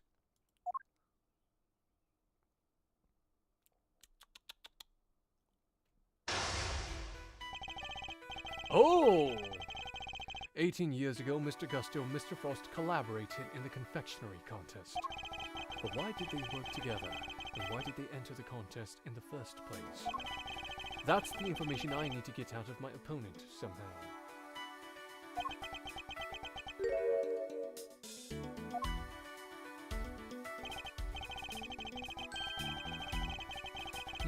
Mr. Gusto seems to have a habit of pretending to be asleep when things aren't going his way. Let's start by focusing on why he chose to work with Mr. Frost. This minigame is honestly tough, for real. Hey, Ahmad. By my hand, now is the time to dig up the truth that was buried all those years ago.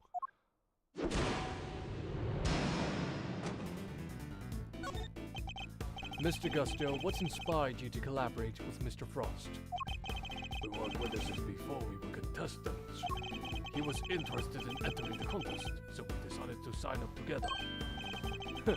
And your decision to pair up with the sculptor had nothing to do with your lack of faith in your skills. Oh, you don't know me? We joined forces because we wanted to make the most perfect creations possible. That's all.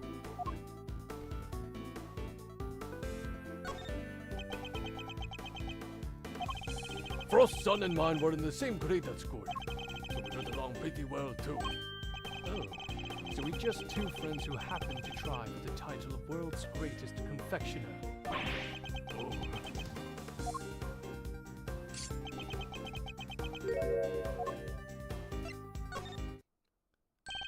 Oh. Pretending to be asleep when the going gets tough won't work on me, I'm afraid.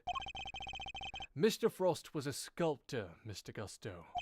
I doubt he cared much about winning a title for confectioners, in which case he probably had a different motive for taking part in the contest. Wouldn't you say?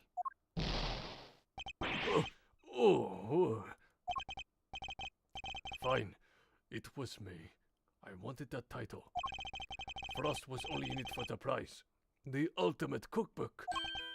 I see. And since your objectives dovetailed so neatly, you decided to work together. But then something happened. A breakdown in your relationship, perhaps? If so, I want to know why. Mr. Prosecutor, I'm still quite unwell after my brush with death. Push me too hard, I might die. I'll be on my way back to the medical room. No, wait! You'd better wrap this up quickly. I'm already dangerously low on patience. See, I'm about to die. Oh, no! Call the ambulance! Call the ambulance! Mr. Gusto, I know you are lying. But you're not going anywhere. And not as long as you're still keeping things from me. So we're gonna figure out what you're really after.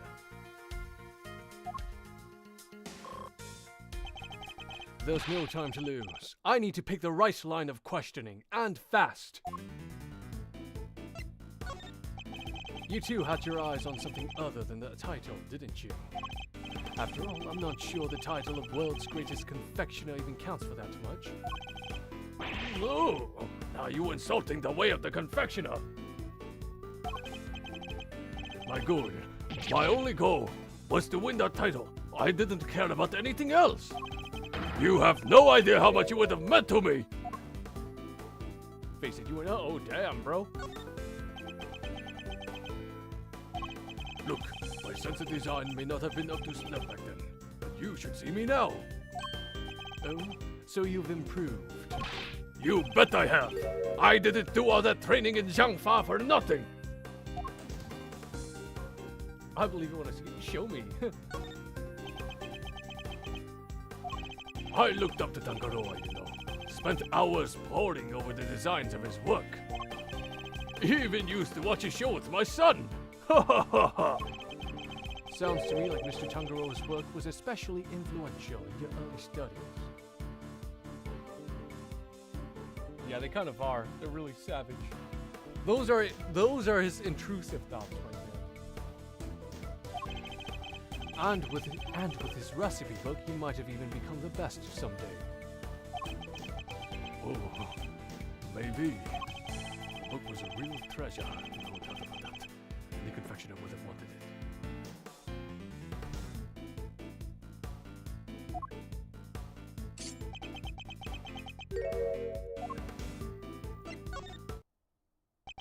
Bro is bad at hiding things. You claim that your only goal was to win the title. Yet you also seem to have had an interest in the contest's prize, the Ultimate Cookbook. No! The greatest collection of recipes by the world's greatest confectioner. I can't say I had absolutely no interest in it. And even if I did, what exactly is so wrong with that? Nothing, I suppose. Only that the book contained recipes for medicines, not desserts. And everyone who entered the contest supposedly knew that. Oh. I feel like I'm finally getting somewhere. I can't let him slip from my grasp now. I just need to stay calm and keep the pressure on. Next, let's find out why he wanted the cookbook. So your plan was to win the cookbook and use it to help you with your own creations. What else? I believe that could have improved my craft tenfold. You could have made a lot more money if you'd sold it. Oh, I didn't know how much about what was actually in there. It was worth more than money, I'll tell you that.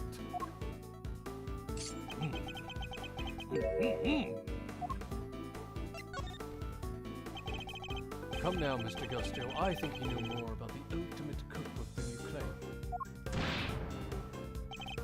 Oh, they told us a little about it at the start of the contest. Then you know what kind of recipes it actually contained, don't you? And that they weren't dessert recipes at all! Oh! I see you did your homework. Fine. So you know what was really in there. The Ultimate Cookbook.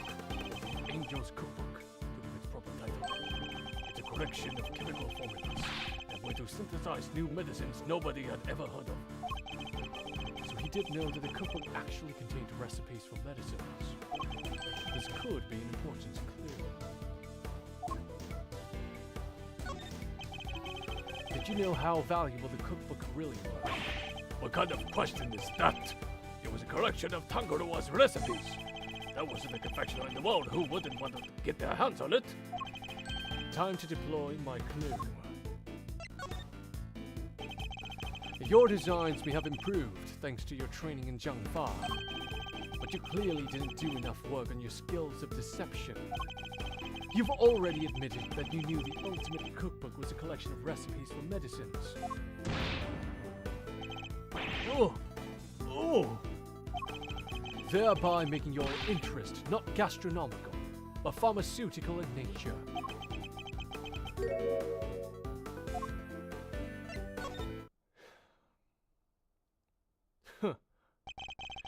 You're a confectioner, Mr. Gusto.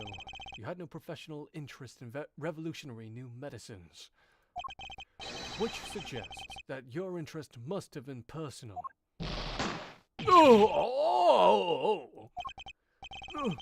I underestimated you.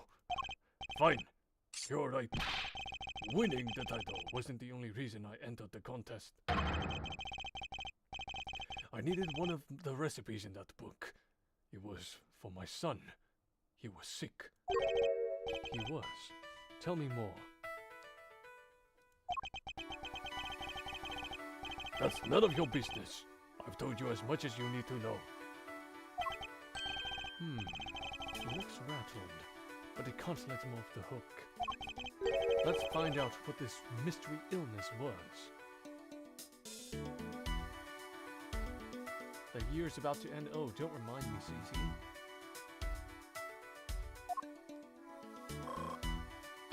I'm calling you Cece from now on. I've almost gotten to the bottom of this. I can feel it. Just a few more moves. Tell me a little more about your son. He was my pride and joy, and my biggest fun. And you entered the contest in order to help him.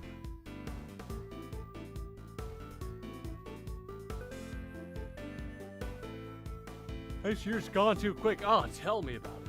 Yeah.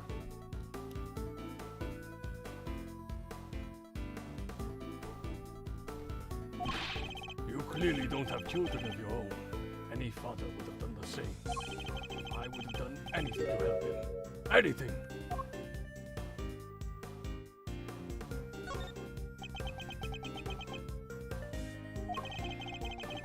He would come see me at the contest venue too. Right up through the semi-final. Really? He didn't get in the way of your work. If you were trying to be Samson Tangaroa, surely didn't have the time to look after a child. Well, I wanted to do what I could for him. He said he wanted to always be the first to try my creations. You said your son was sick, Mr. Gusto. And yet he was able to come and join you for the contest. Oh! It wasn't that kind of illness. Nothing like that anyway. This feels like it could be an important clue.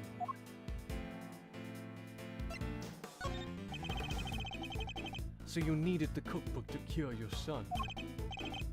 Yeah. Nowadays you can get the medication he needed anywhere.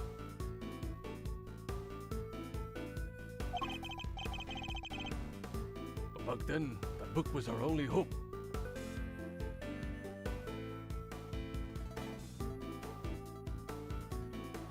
I just realized, why am I giving him a Chinese voice when the whole motif is like samurai-esque?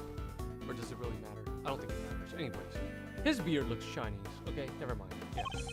Which is why I didn't dare waste my time on fancy tea parties. I had to give my all to my work. And what about Mr. Tangaroa's work? Surely that tea break gave you the perfect opportunity to go steal a glance at it. Now what makes you think I had the energy or time to care about what the others had made? I think you've made it abundantly clear how much interest you had in Mr. Tangaroa's work. What's more, if you were that determined to win the ultimate cookbook, I seriously doubt you would have passed up on a chance to take a peek at your competitors' entries. Oh! I have plenty of chances throughout the contest to see and sample my rivals' work, you know. But each time I did, nothing seemed to have any flavor. Must have been nerves or something. Nothing Mr. Gusto tasted had any flavor. That seems like it could be an important clue. Could you tell me the name of the disease your son suffered from? Oh, you're a real cold customer, Mr. Prosecutor. Isn't it enough that he was seriously ill? Why would you force me to tell you more? Time to deploy my clue. You've already shared with me that your son's illness wasn't life-threatening. So why are you so reluctant to share any further details?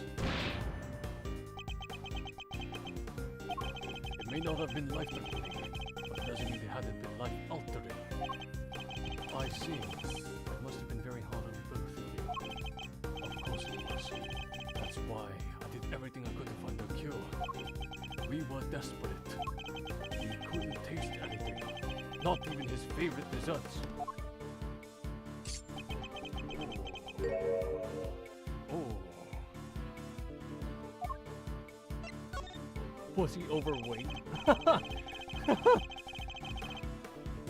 As I understand it, the Ultimate Cookbook contains the recipe for a very particular medication. One that Mr. Tangalore used to cure himself of his own taste disorder. Oh! So he had it too? Two, you say? So your son has a taste disorder then, am I correct? Oh! How did I let that slip? You've been asking me to believe that you needed to win the cookbook in order to cure your son. But was that really the case? Of course it was.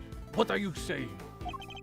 I'm saying that I'm not so sure that's true based on everything you've told me. Time to deploy my clue. Taste disorders are difficult to live with. It isn't easy not being able to enjoy your food. You should know. After all, you just told me you'd experienced something like that during the contest. You said that nothing you sampled had any flavor. Those were your words, correct? Which would seem to suggest that you were suffering from a taste disorder. A confectioner without a sense of taste. Not exactly ideal. Are you sure it wasn't actually your own condition you were seeking to cure, Mr. Gusto? I've had enough of your speculations. I managed just fine in that contest.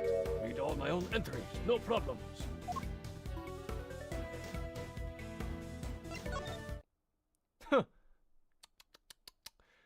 Gusto. Sorry, but I'm afraid you're contradicting your own testimony. You already admitted that you and Mr. Frost have worked together during the contest. It's too late to claim you did it all on your own now.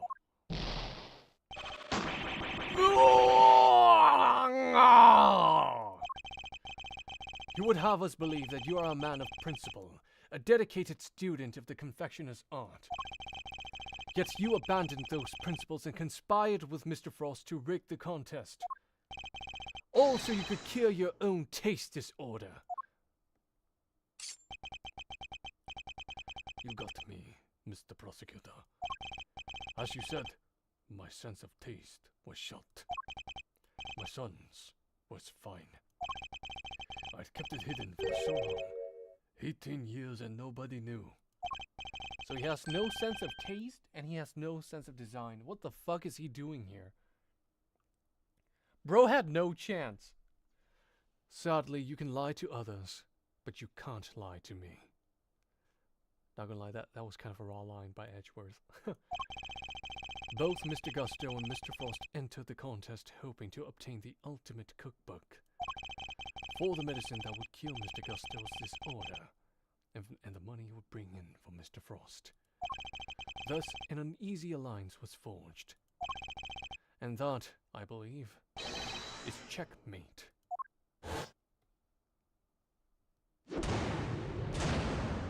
Oh.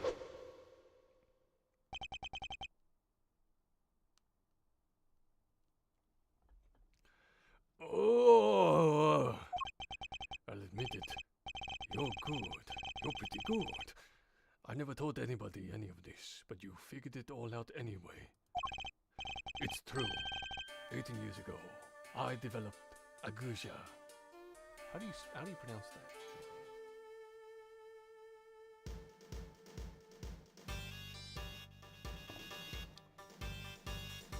Agousia?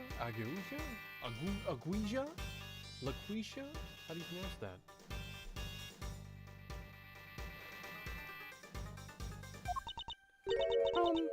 What's Sagusia? It's a taste disorder that makes it so you can't taste anything at all. A confectioner's worst nightmare. Also, he developed it later on, I see. Mr. Fender, is this what Mr. Tangaroa had as well? No, the big man had what they call dissociated taste disorder. Basically, some things you could taste just fine while others had no flavor at all. So he suffered too. Can't have been easy. Not when there wasn't a way to cure it on the market. Which is why you needed Mr. Tangaroa's cookbook. Do you admit now that that was the real reason you entered the contest? It was only one of the reasons. I wasn't lying when I said I wanted the title. When I put my mind to something, it gets done. And I won't lose to anybody. Ha ha ha ha! I may not have been able to test it then, but I still knew my stuff was good enough to win. Oh, so you went into the final thinking you stood a good chance of winning. Of course. What was it that Fender said about what Mr. Tangaroa thought of Mr. Gusto's creations? I forgot what voice I gave him. Mr. Gusto's creations were a perfect balance of flavor and design, at least up through the semi-final. But disappointingly, his entry for the final was subpar on both counts.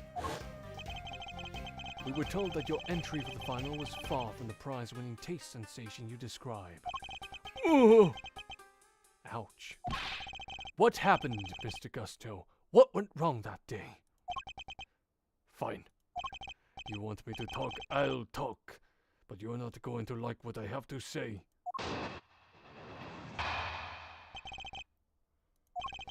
Frost and I were working together right up through the semi-final. I handled the flavor. He did the designing. But I wanted to face Tangaroa in the final on my own. No help. Just me and my skills. So I helped Frost with his entry, but mine, I did alone. If it didn't taste good in the final, that's on me. What can I say? I lacked training. Oh, what an honorable guy. Too honorable. That's all there is to it. Happy now? There don't seem to be any obvious contradictions in his testimony. Yep, not that I thought it'd be easy to get anything real out of him. He's managed to not let slip what really happened for 18 years after all. Why don't you try pushing him a bit, Malzarino? See if you can't shake something loose. I think I might just have to, Fender.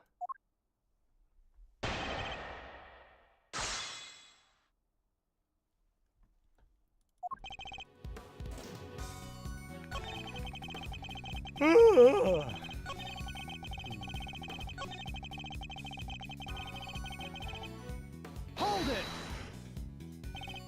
And yet I heard that your creations prior to the final were scored highly for their flavor. So what went wrong? Was there some kind of cooking accident on that day? No, nothing like that. It was... I told you, I had the taste disorder. My sense of taste failed me. It's as simple as that. But Mr. Frost's entry was complimented on its flavor. Your sense of taste hadn't failed you then. Did something happen overnight? No.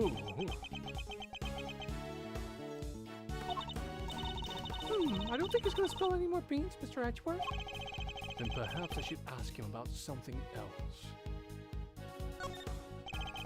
Did something change between the semi-final and the final, Mr. Gusto? Not really. The only difference between the semi-final and the final was that Mr. Frost wasn't helping me.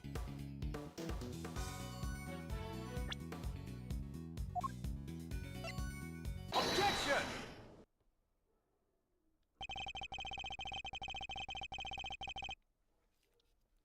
I can think of one significant difference between the semi-final and the final, Mr. Gusto. Your son. This is him in the photograph, correct? You told me he was here with you up through the semi-final. Oh, he was. What of it? What indeed? He was here with you until the semi-final, until he suddenly wasn't for the final. And just as suddenly, your work went from being lauded for its flavor to being lambasted for it. I don't think that's a coincidence, do you?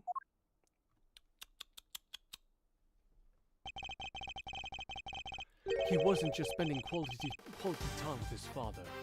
He was playing a much more pivotal role than that. Oh!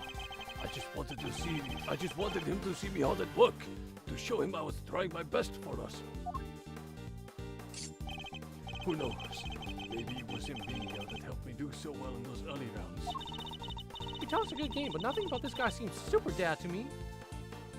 He kind of gives off the, what's that guy's name from There Will Be Blood, that kind of vibe. Daniel Day-Lewis's character. Indeed. Thankfully, we would only have to give such an idea credence if his story were true. After all, how much could the encouragement of one small boy affect the taste of a grown man's work?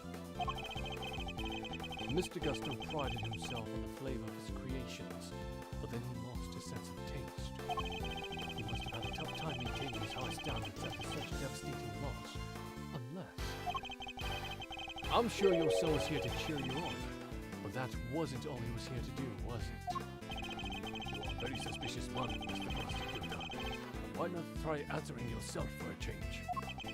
What was an elementary school kid doing here other than to support his father?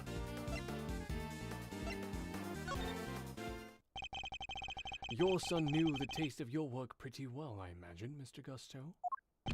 No! He was my biggest fan. Of course he knew it. In which case, he would have been a good judge of whether something tasted on brand, so to speak, no? What are you implying? You've already told us that you were suffering from a taste disorder.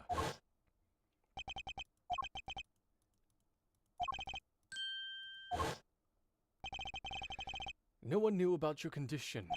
Indeed, I doubt Mr. Frost would have wanted to continue collaborating with you had he found out. After all, it was your job to make sure his creations tasted good.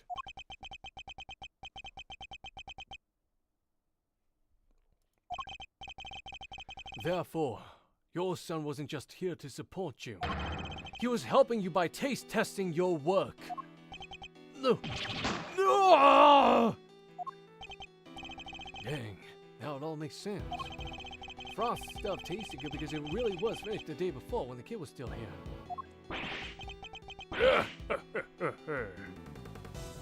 Edgeworth is locked in as always, of course.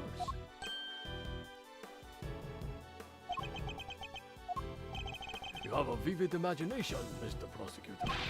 Do you seriously think I trust a kid to tell me how to adjust the taste of my masterpieces? I have some pride, you know, even back then. Did you now? My designs may not have been much to write home about back then, but I always knew my work tasted better than anybody else's. You think I'd risk everything by putting my reputation in the hands of a child? This is just more speculation. That's all it is. Ugh. In that case, I ask to speak with your son at this instant. Let's see how much of your story he can corroborate. Sadly for you, my son is no longer my concern. What? As soon as I got my sense of taste back, I went straight to Jiangfa to start my training. I cut off all ties with the kid for good. I abandoned my boy! I abandoned my boy! What? You abandoned your own child! I abandoned my child! And that ain't the half of it. No one knows where he is, even now. Ooh, even now. Ooh. The cops have looked all over for him, but no dice. So, still think you can prove your asinine theory? I'd like to see you try. You think I care about anything besides confectionery? Think again! I got my sense of taste back. What need do I have for a son?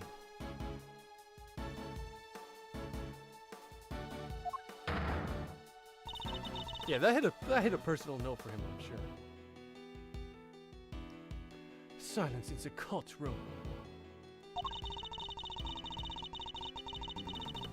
Well, Mr. Gusto's words and actions may demonstrate a certain lack of humanity on his part. The goddess of justice cannot judge him for that. We'll just judge you instead, like we've always been doing, because the goddess of justice is a hypocrite. Therefore, Mr. Edgeworth, I believe it is time for you to admit defeat. Yeah, give it up. 18 years is a long time for anything to surface now. Proof or otherwise. Ugh. Mr. Edgeworth, we have to do something. Exactly. What is this bitch here for then? If we don't, the truth might be lost forever. Where are you, Detective Gumshoe? Can't imagine whose blood it could possibly be, but I'll get it tested right away, sir. Please do, Detective. That's the last piece of the puzzle, I'm sure of it. Is Gumshoe gonna come in clutch? Once we know whose blood it is. Hey, Miles. Sorry to cut in on your mind palace time, but I was pondering something myself. Our friend Gusto didn't come here just to check up on the body, did he?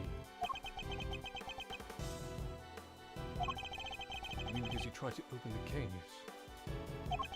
Exactamundo. Think we have anything that might explain why he tried to do that? We might. If Detective Gumshoe can make it back in time with a certain piece of evidence. That's quite enough idle chatter, defense. Now, if Mr. Ashworth, sir! Sorry to keep you waiting! my goat, my fucking goat, Gumshoe, I'm raising your salary.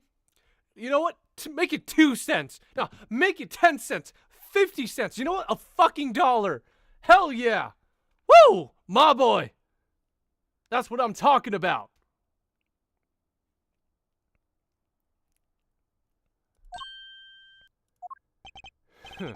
Speak of the devil. I take it you have the test results, Detective.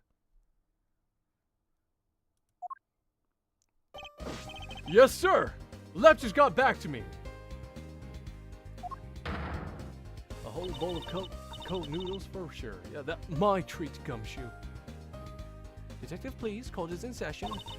Now then, am I right to assume that you are bringing us the evidence Mr. Edgeworth was just speaking of? What?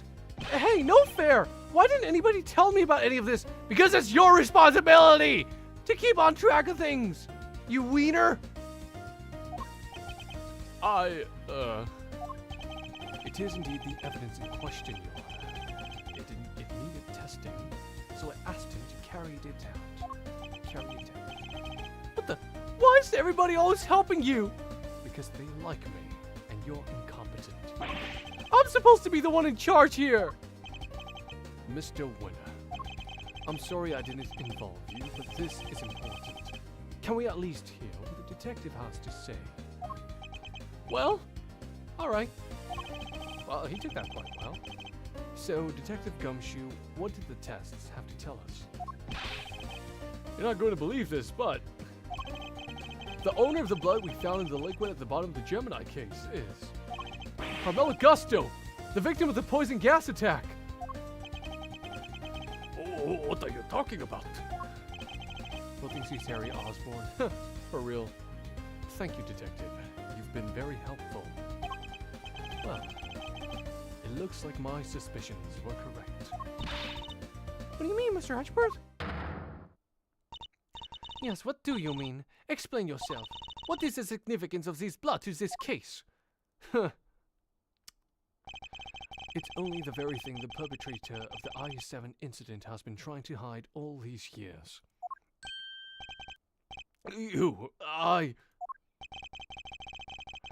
The fact that your blood was found inside the Gemini case, Mr. Gusto, is as good as us finding your blood lying right next to Mr. Frost's body.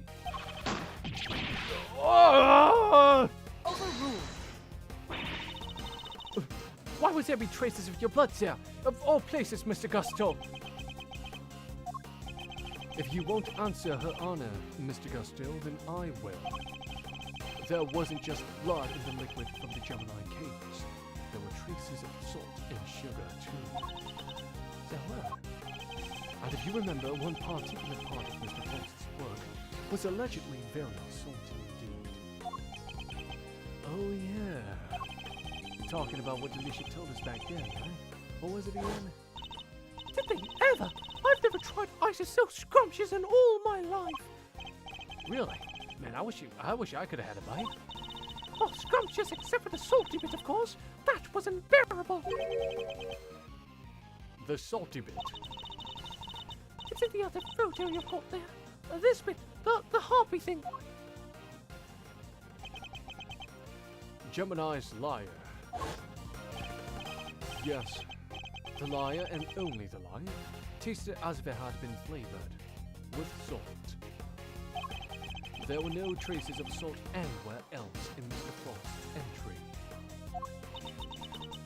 Very interesting. So perhaps you can tell us, Mr. Edgeworth. Where did the salt and the liar come from? Take that! This is The lamp from the IS-7 incident? Indeed, and I believe that the salt that gave the liar its flavor came from just such a lamp. Mr. Von Karma had established that both salt lamps were in Mr. Tangaroa's room at the time of the crime. One of them was used to kill Mr. Frost, and it was stained with his blood, but no corresponding pool of blood was found in Mr. Tangaroa's room. Right, because the culprit had chucked a piece of chocolate without on it into the little stream. Furthermore, aside from the liar, no traces of salt were found anywhere else in Mr. Frost's room either. Ooh.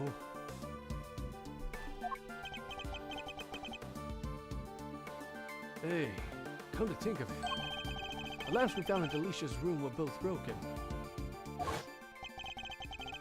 The lamps appear to be broken. Bulbs are smashed, both of them. Maybe they fell and broke on the floor. We never did figure out how the one that wasn't used to kill Mr. Frost got busted, but are we thinking maybe had Gusto's blood on it at some point? Whoa! Anyone whose blood was found on one of the lamps would have been a person of interest to the police. So the killer needed to hide the blood somehow, and in a way that wouldn't arouse suspicion. And you are seriously suggesting that the liar was used to do just that? I am. I suspect that the bloody salt was somehow applied to the liar so that it could be hidden inside the case. Because unlike the fountain water, the sculptures would have needed more time and care to test properly. And so he waited and waited for his chance to dispose of the liar undetected. So the reason he's here today is 18 years ago, Mr. Frost's body and the evidence pointing to his killer were taken away together. This, of course, was not part of the perpetrator's plan, and thus a new dilemma arose. The possibility that the body, the incriminating evidence, or both would resurface one day.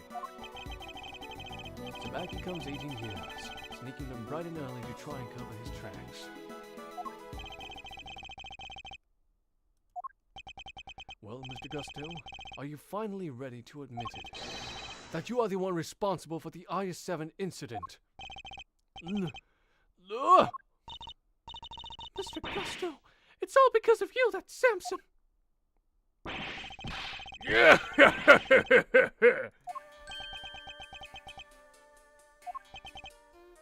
Gusto.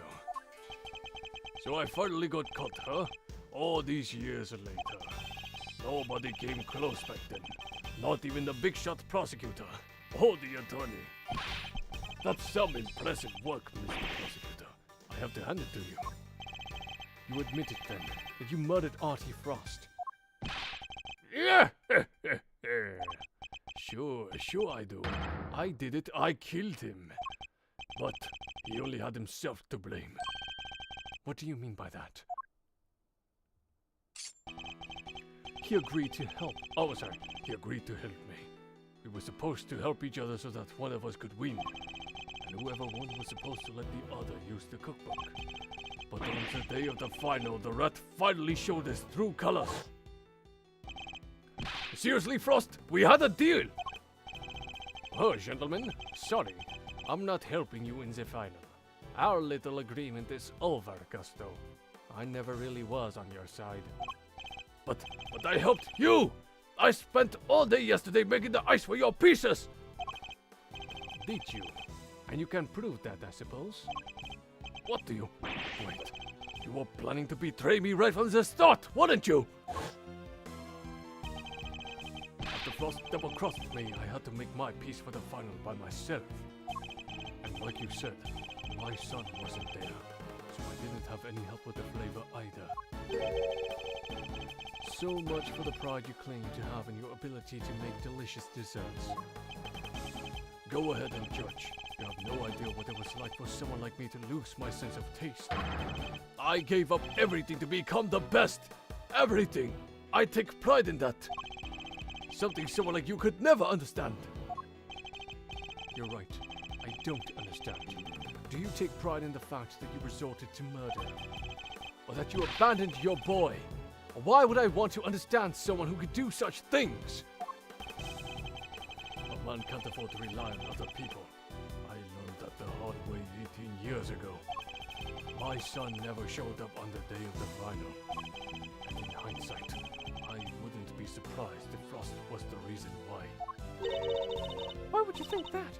What exactly happened to your son? How am I supposed to know? I told you. He's none of my concern anymore. And according to you guys, nobody knows where he is now either. And you don't care. You're horrible. So with his disappearance, so too went your chances of winning, correct? Yeah, I had to find another way of getting my hands on that book. That's when inspiration struck.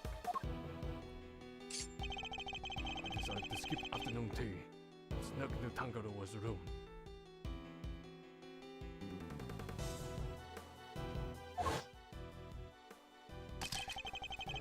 It should have been so easy. All I had to do was photograph the formulas I needed and get out of there. But then Frost showed up. Oh. Well now, I thought I might find you here. Stealing recipes from their famous cookbook, hmm? Tut, tut, tut. Frost! What's this? A cure for taste disorders? Oh no, that's just too tragic. A confectioner who can't taste anything? What will people say? If you tell anybody, I'll... Ugh! You'll what? You can't even hit me, you miserable one! Why, you... Frost shoved me hard when I went to punch him. Knocked me clean off my feet. I crashed into one of the lamps. It must have been when my blood got on it. So Mr. Frost wasn't the first to get hurt. When it was all over, I realized I had to get rid of that blood somehow. So I scraped off all the bloody bits. I dissolved those salt shavings in some flavored ice mixture and brushed it all over the hob. Oh, what the fuck? Bro possibly gave people hepatitis. What the fuck? And that's how you made the evidence linking you to the murder vanish. Frost was going to blackmail me. He would have made me give him money to keep quiet about my condition. So you decided you had to kill him? Yeah, I guess I did. Why would I let him leave? Would you want someone holding something like that over your head? Besides, he's the one who drew first blood. Makes for a solid case of self-defense, don't you think? So that was the impetus behind it all. Hold up, I need to drink some. I need to get some water. My throat is starting to hurt doing his fucking voice.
come back.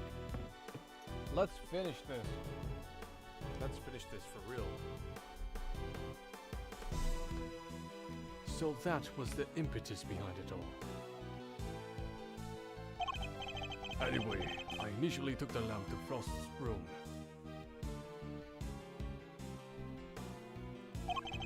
Went straight there once I figured out how I was going to hide the bloody part. Inspired by all the ice sculpting tools lying about the place, I guess. You're not as dumb as you pretend to be. Yeah, figured I could use them to chip it off and grind it up. Once that was done, painting the stuff all over the hub was easy. Why, Samson, why'd you have to frame him? Hold it! I never meant for the cops to pin it on him. That was your fault. You and the rest of them. Damn, dude. Why do you think I went to the trouble of placing the lamps and clothes back in Scone's room? There's only one reason to plant the murder weapon in the room of another contestant. And that's to cast suspicion on that person. What? You tried to frame me, Gusty Pants? Oh, yeah. But why? Why poor old me? I respected Tangaroa. He was the best. A true champion. But you are industry plant. You deserve to be punished for what you did.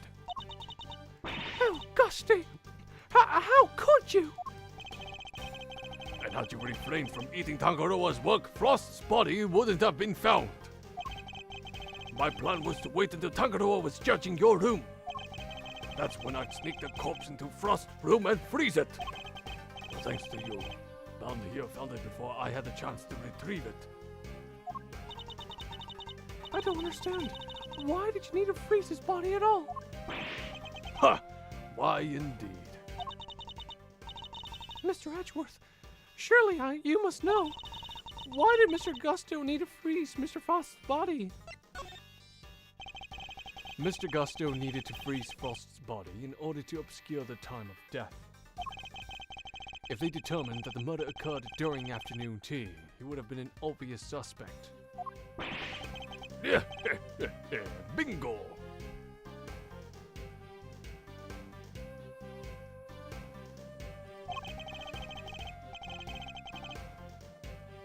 Freezing Frost's body wasn't simple. Preparing everything took time.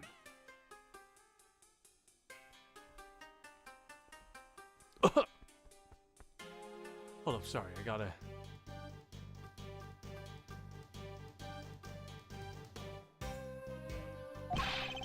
So I decided to put his body in the chest in Tangaroa's room while I got everything ready in Frost's.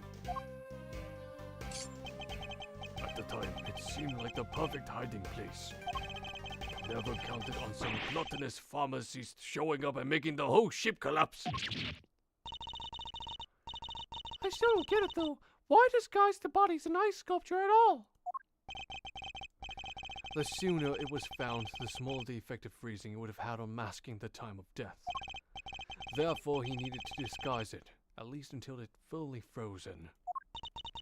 How awful! Using Mr. Frost's own work to help you cover up the truth behind his murder. Ironically, Tangaroa would have been just fine if the body hadn't been found before I got it out of his room. If only things had gone to plan, he wouldn't even have been arrested, let alone convicted. You mean it was my fault? Everything that happened to Samson, Bruh. it was all because I found the body? Don't let him get inside your head, Junes. None of this is your fault. If it wasn't Samson, it would have been Delisha instead. She would have been the one they arrested. Either way, there's only one person to blame here, and that's Gusto. Exactly. It didn't help that the initial detective was so bad at his job either.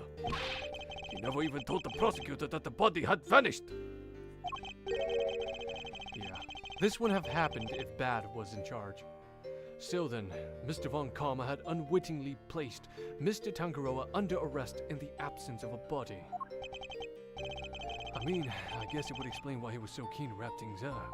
Still, you'd think he noticed something as big as that if he'd taken a look at a few reports, right? Not if someone had been deliberately distorting the facts of the case, though. Either way, it seems that Mr. Von Karma didn't know about the body until after the arrest had been made. But admitting that would have spoiled his perfect record. So he kept it to himself, and proceeded to prosecute Mr. Tangaroa regardless. Can this really be true? You don't feel bad at all? Somebody spent 18 years in prison because of you! Sticks and stones, girlie. Sticks and stones. What an asshole, dude. What a jerk! I'll arrest you right now, pal. Ah, but you can't. Statutes of limitations. I'm gonna.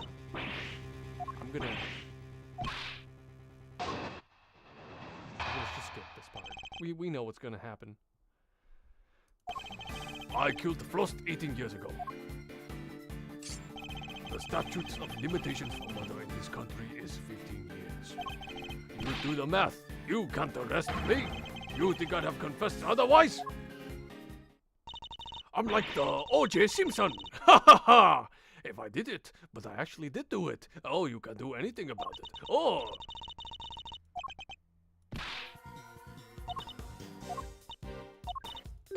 If only there was some kind of loophole or caveat to this.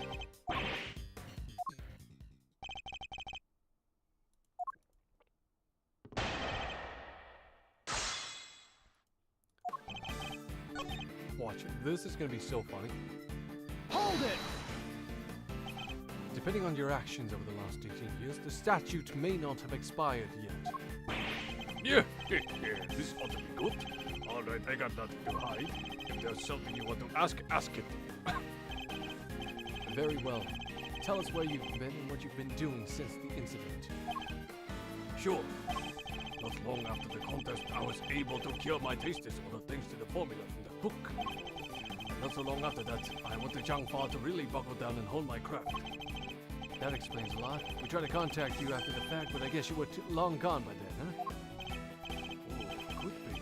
I left, let's see, around a year after the murder. It was before Tangaroa's last day in court. Going to Changfa was the best thing I ever did. Flavor, design, I'm the full package now. Objection! And all on the backs of those whose lives she destroyed. What's an omelette without a few legs?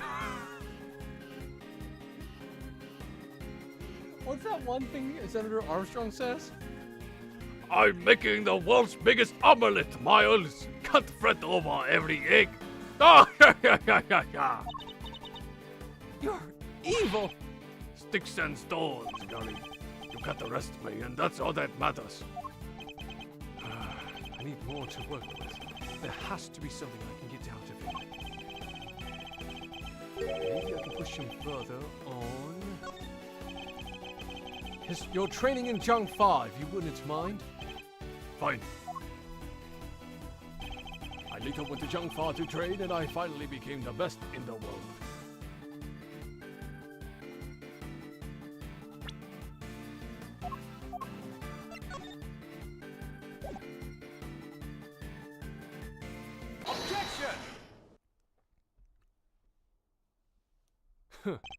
The statute of limitations for murder is subject to the following condition. The statute is suspended should the suspect flee to a foreign country, which means that the time you spent abroad doesn't count toward the total time under the statute. No way! Looks like someone hit pause while he was in Changfa. How long did you stay? Oh, yeah, it was 3 years exactly. 3 years? Hold on. Nobody say anything until I've done the math. The murder happened 18 years back. The statute is 15 years. And 3 overseas? 15 plus 3 makes exactly 18, which means no way! Mr. Edgeworth, you did it! The statute hadn't expired after all!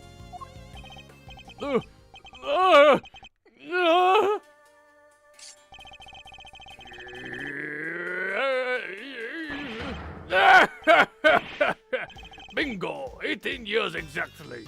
Glad you worked it out for yourselves. That's gonna be a doozy, isn't it?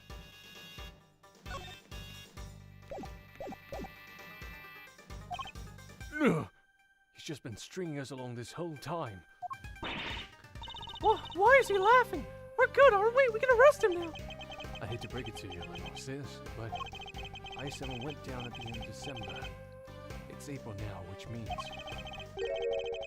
strictly speaking, it's been 18 years and 4 months since Franz's murder. If Gusto's stay in Jiangfa really lasted 3 years on the nose, it's not enough. We're a few months short. Not enough? But... What did I tell you? You can't touch me, can't touch this. Do. I hate to admit it, but he'd read the board well when he made his confession.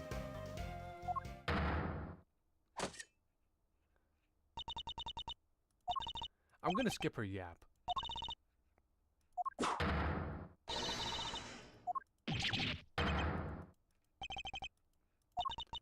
There must be something I can do.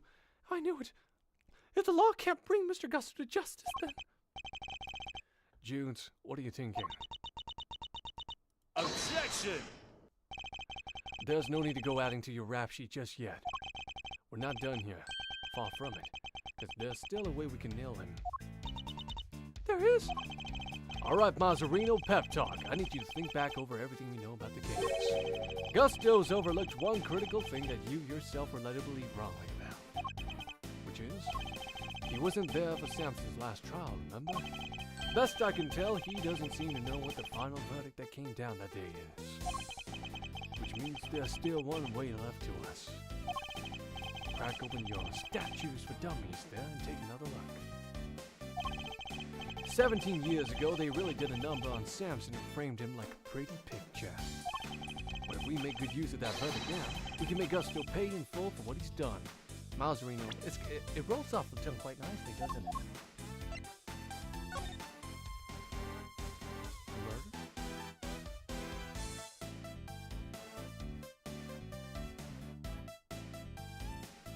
Wait a minute. Samson wasn't convicted for murder. He was convicted of being an accomplice. Oh.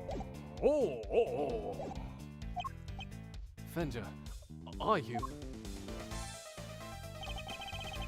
Those who would overturn the goddess's judgment must be willing to pay the price should they fail. Samson's my client, Miles. And I can't bring myself to use the source of his pain as a weapon in this fight. So whether we play a last card or not, it's gonna have to be up to you.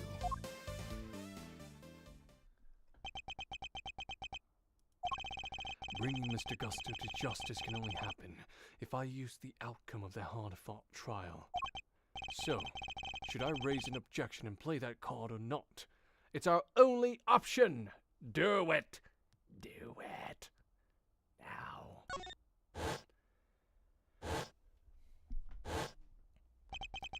My father, Mr. Von Karma, one sought to reveal the truth, the other to hide it. I know which path I choose to follow. The one that seeks to reveal the truth. He really is his father's boy. I'm so proud of him. This court has reached its final verdict. The record will state that blah blah blah, yap. No, Your Honor. Mr. Carmelo Gusto is absolutely guilty. And I refuse to let him walk away. His crimes are too unspeakable to go unpunished. You mean to suggest that you have grounds upon which to call for his arrest? I do. Now, to show Judge Cavell something that proves the statute of limitations hasn't yet expired. Take that! Very well.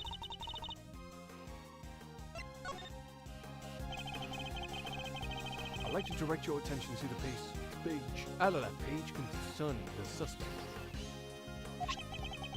As you can see, Samson Tanjiro was convicted as an accomplice. And it took around 1 year from his indictment for that verdict to be reached. Yes, that does seem to be the case. The book you gave us details certain conditions pertaining to the statute of limitations for murder.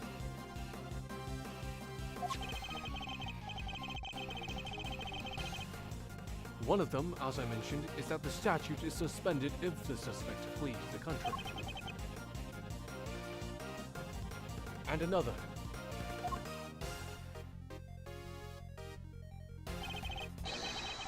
States that the statute is suspended from the time of any accomplice's indictment to the end of their trial. What? Tangaro was convicted as an accomplice. I shouldn't have. I drank a spoonful of honey. I shouldn't have done that. It's giving me the hiccups. Give me one moment. Sorry.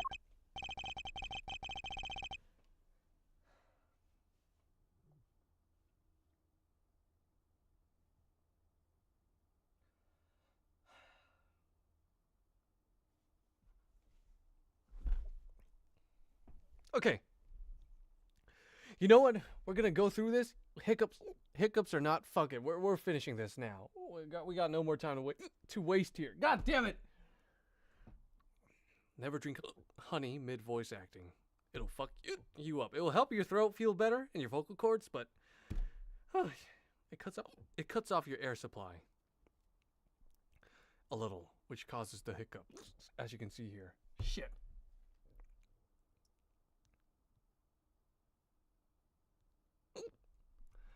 Yep, I guess when Zhang Fa when the verdict came down. That's gonna ruin every serious moment. Samson was convicted as an accomplice, no, not as the main perpetrator. Gotta hate myself sometimes. Shit. Which is clearly news to you. And not good news either, am I right? But how can that be? The Tangaro wasn't an accomplice to anyone. He was innocent and you know it. Oh, we know it. It's what we've been trying to prove all along. And in a pleasing twist of fate, his wrongful conviction will be the very thing that sets him free. If you spent 3 years in Zhangfa, and your accomplice Samson Tangaro was on trial for 1 year, it means you can still be charged with Mr. Faust's murder up to 19 years after the fact. In other words, the statute of limitations hasn't expired at all. Ah! I'm skipping her dialogue. It's unnecessary. Oh, how could this? You weren't supposed to be. 18 years. That's a long time to let somebody else suffer for your crimes. It's time to pay the piper, Gusto, and not a moment too soon.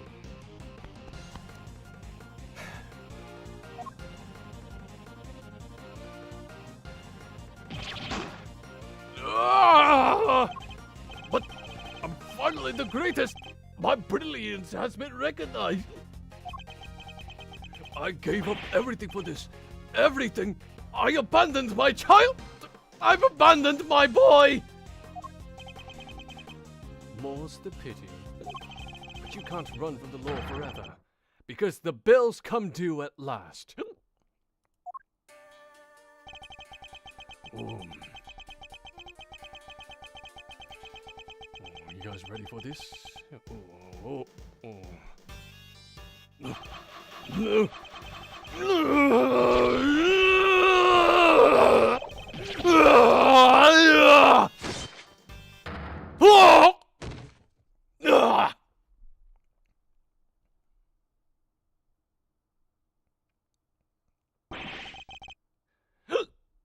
Son of a bitch.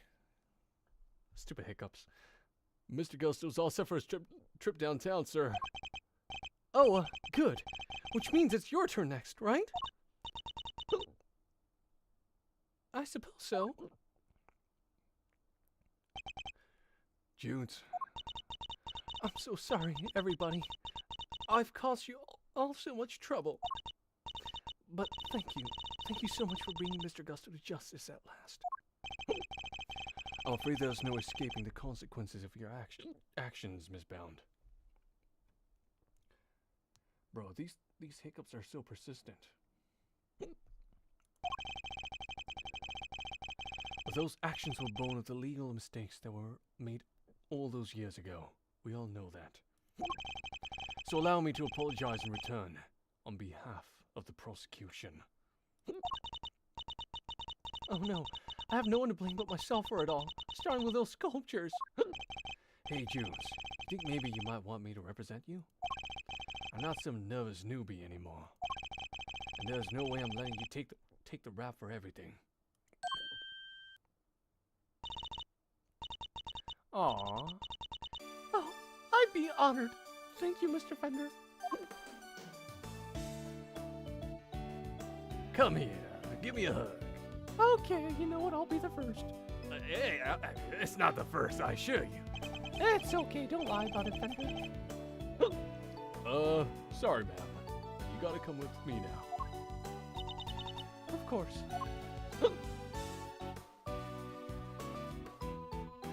Goodbye, Miss Bound.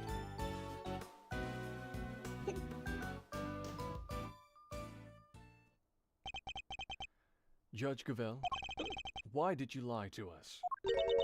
Lie? What are you talking about? You imply that there was no case for retrial, but as we've proven, that wasn't true. Surely anyone truly committed to seeing justice done would have called one as soon as the body was found. I am under no obligation to answer such questions.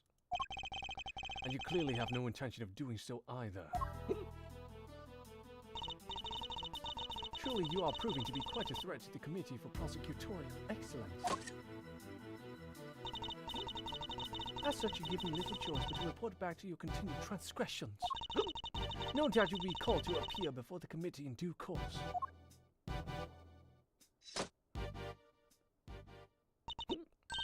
Now, I must be on my way.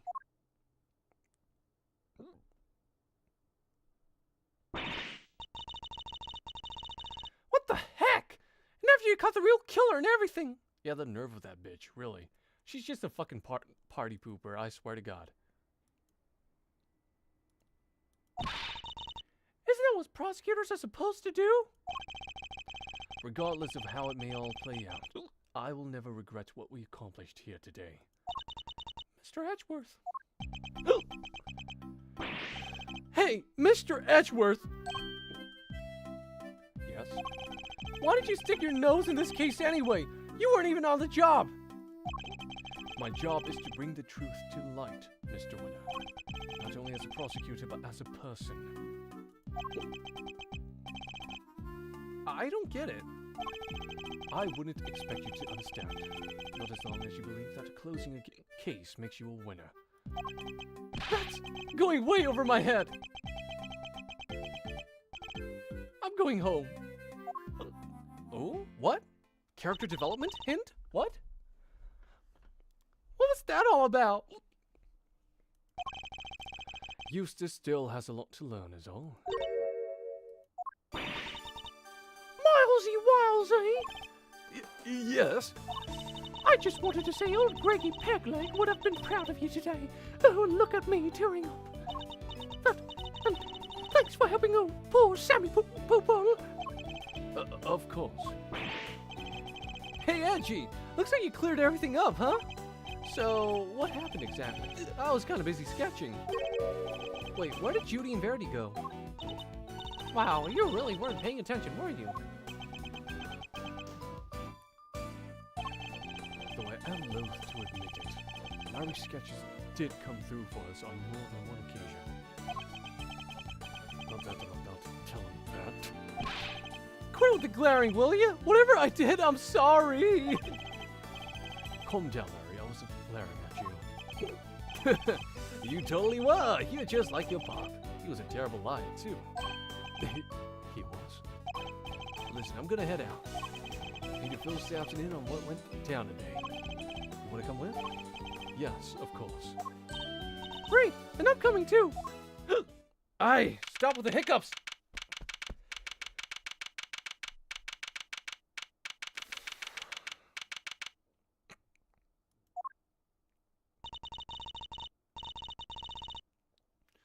So, what's Mr. Tangaroa like? I can't wait to finally meet him. Oh, he's a real sweetheart. He's a real sweetheart. You'll love him. Even while locked up, he can't help but make all sorts of cookies and cakes for everyone. It's why 3 p.m. cake extravaganza is a thing for prisoners and gods alike. Really? That sounds awesome. You think there'll be any left for us to try? Didn't we find a few slices of chocolate cake in the prison the other day? Could they have been some of Mr. Tangaroa's baked goods?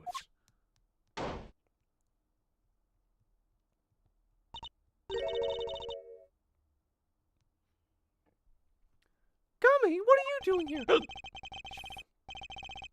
I'm gonna kill myself if I keep hiccuping like this. I heard you were all coming to see Mr. Tangaroa, so I volunteered to escort him. Hello, new friends. I'm Samson Tangaroa. Prosecutor Miles Edgeworth, at your service. And I'm Mr. Edgeworth's trusty sidekick, Kay Faraday.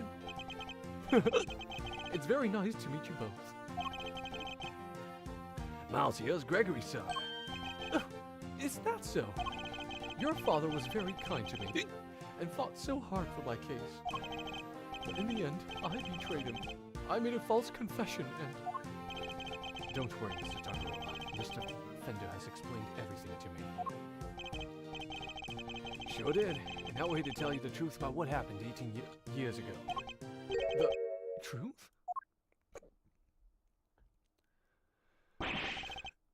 Judy did all that? For me? Crazy kid racked her brain for 18 years until she finally figured out how to set you free. You call her a kid. She's like only 2 years younger than you. Damn. What can I say? Turns out she really would do anything for you. What you want to do for... I'm sorry. Oh, Judy, I never did anything to deserve such devotion. Come now, Mr. Tangaroa. I think we all know that's not true. The bond between the two of you has held strong for all these years, after all. You think so? I guess I'd better show him. Which piece of evidence is proof of the bond Mr. Tangaroa and Miss Bound share?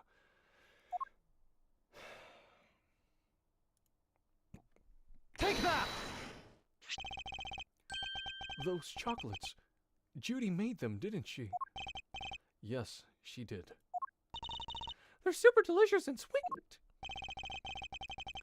Miss Bound continued making them just as you taught her, even after that fateful day, so that there would always be some waiting for you when you finally came home. Judy. Aww. I bet they're beyond super sweet then, aren't they? Very much so, I'm afraid.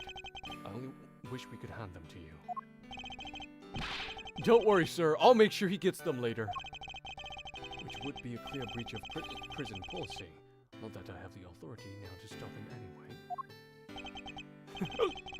Thank you very much. You know, Detective, something about you reminds me of Detective Bad. Bro, that's the biggest compliment Gumshoe's ever gonna get. What the fuck?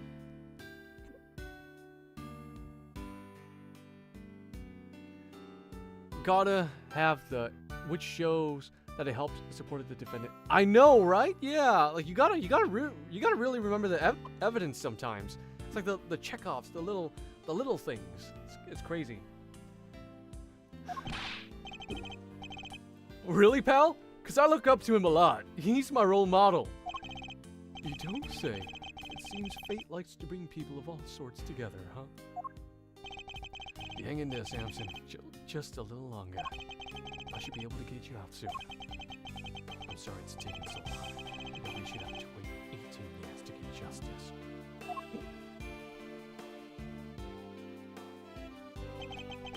Don't be silly, Eddie. I'm the one who should be saying sorry. Or rather... Thank you. Truly. Samson.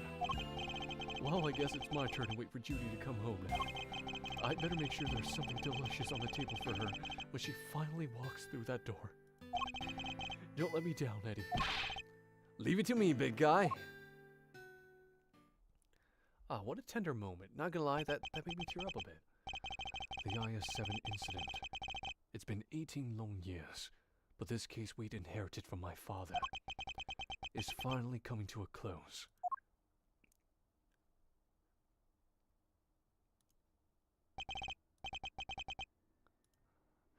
Hey Miles, thanks for today.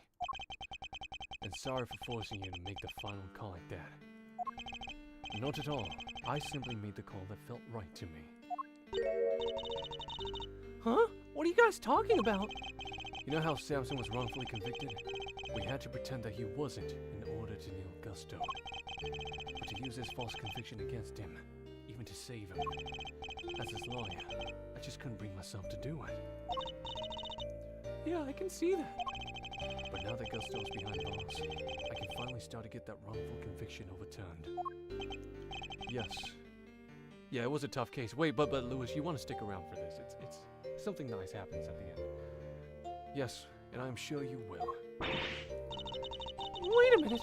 Does this mean that even if you were only doing what's right, if the false conviction had been overturned before today, Mr. Gusto would have gotten away scot-free? Yep. It's what we folks in the trade like to call a legal contradiction. The law is far from perfect. Because of things like legal contradictions, right? Yeah, but you never know. Things might change. The law's always evolving, just like us humans. Your Uncle Eddie and Mazzarino included, am I right? The potential for growth and change. The people and the law, huh? So, Miles, are you going to keep fighting crime as a prosecutor, or help people as an attorney? Something tells me you've got a big decision ahead of you. One only you can answer. I know. Well, let's just say I won't complain if you show up in the office one day. And on that note, it's time for me to skedaddle. I owe you big time, and I always repay my debts. But for now, thanks again for today. I mean it. Bro, not again. Right in the fields. Brother. Did he seem kind of in a hurry to get out of here to you? He did. And honestly speaking, I'm the one who owes him a debt of gratitude. And after all, he gave me the chance to reckon with my father's final case. When I was a boy, all I ever dreamed of was becoming an attorney like my father. But then, during my time with Mr. Von Karma, I learned the way of the prosecutor instead. Eventually, with the help of some good friends, I found my own voice and a new way to live. But now my career as a prosecutor is at risk of being taken away from me. It may be time to take another long, hard look at how I want to live my life, whether I like it or not.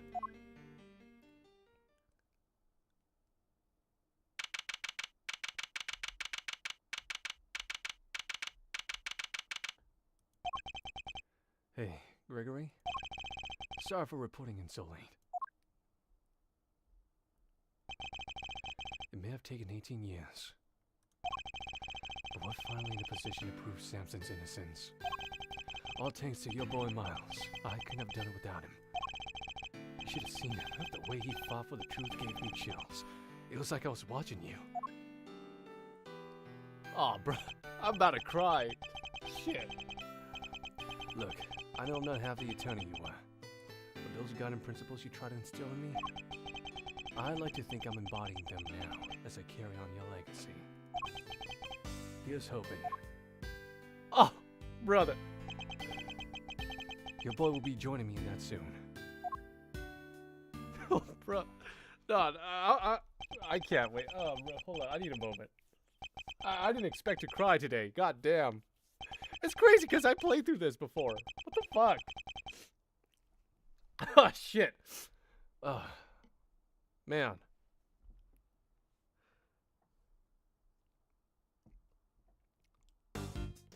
That was a case. That was a good case.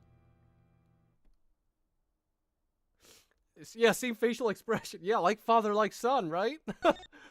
He really does take after his father. At least now he does, which is good, because things were pretty rough back then. I'm sure Gregory was probably crying in the afterlife. seeing Von Karma raise Edgeworth. Anyways. Yeah. Thanks for tuning in, guys. Oh, that was a case. Got me right in the feels at the end. But yeah, I'm gonna stop streaming for today. We'll see what we're gonna do tomorrow. Or the day after, who knows. Anyways, yeah, I'm gonna sign off now. Take care. Peace.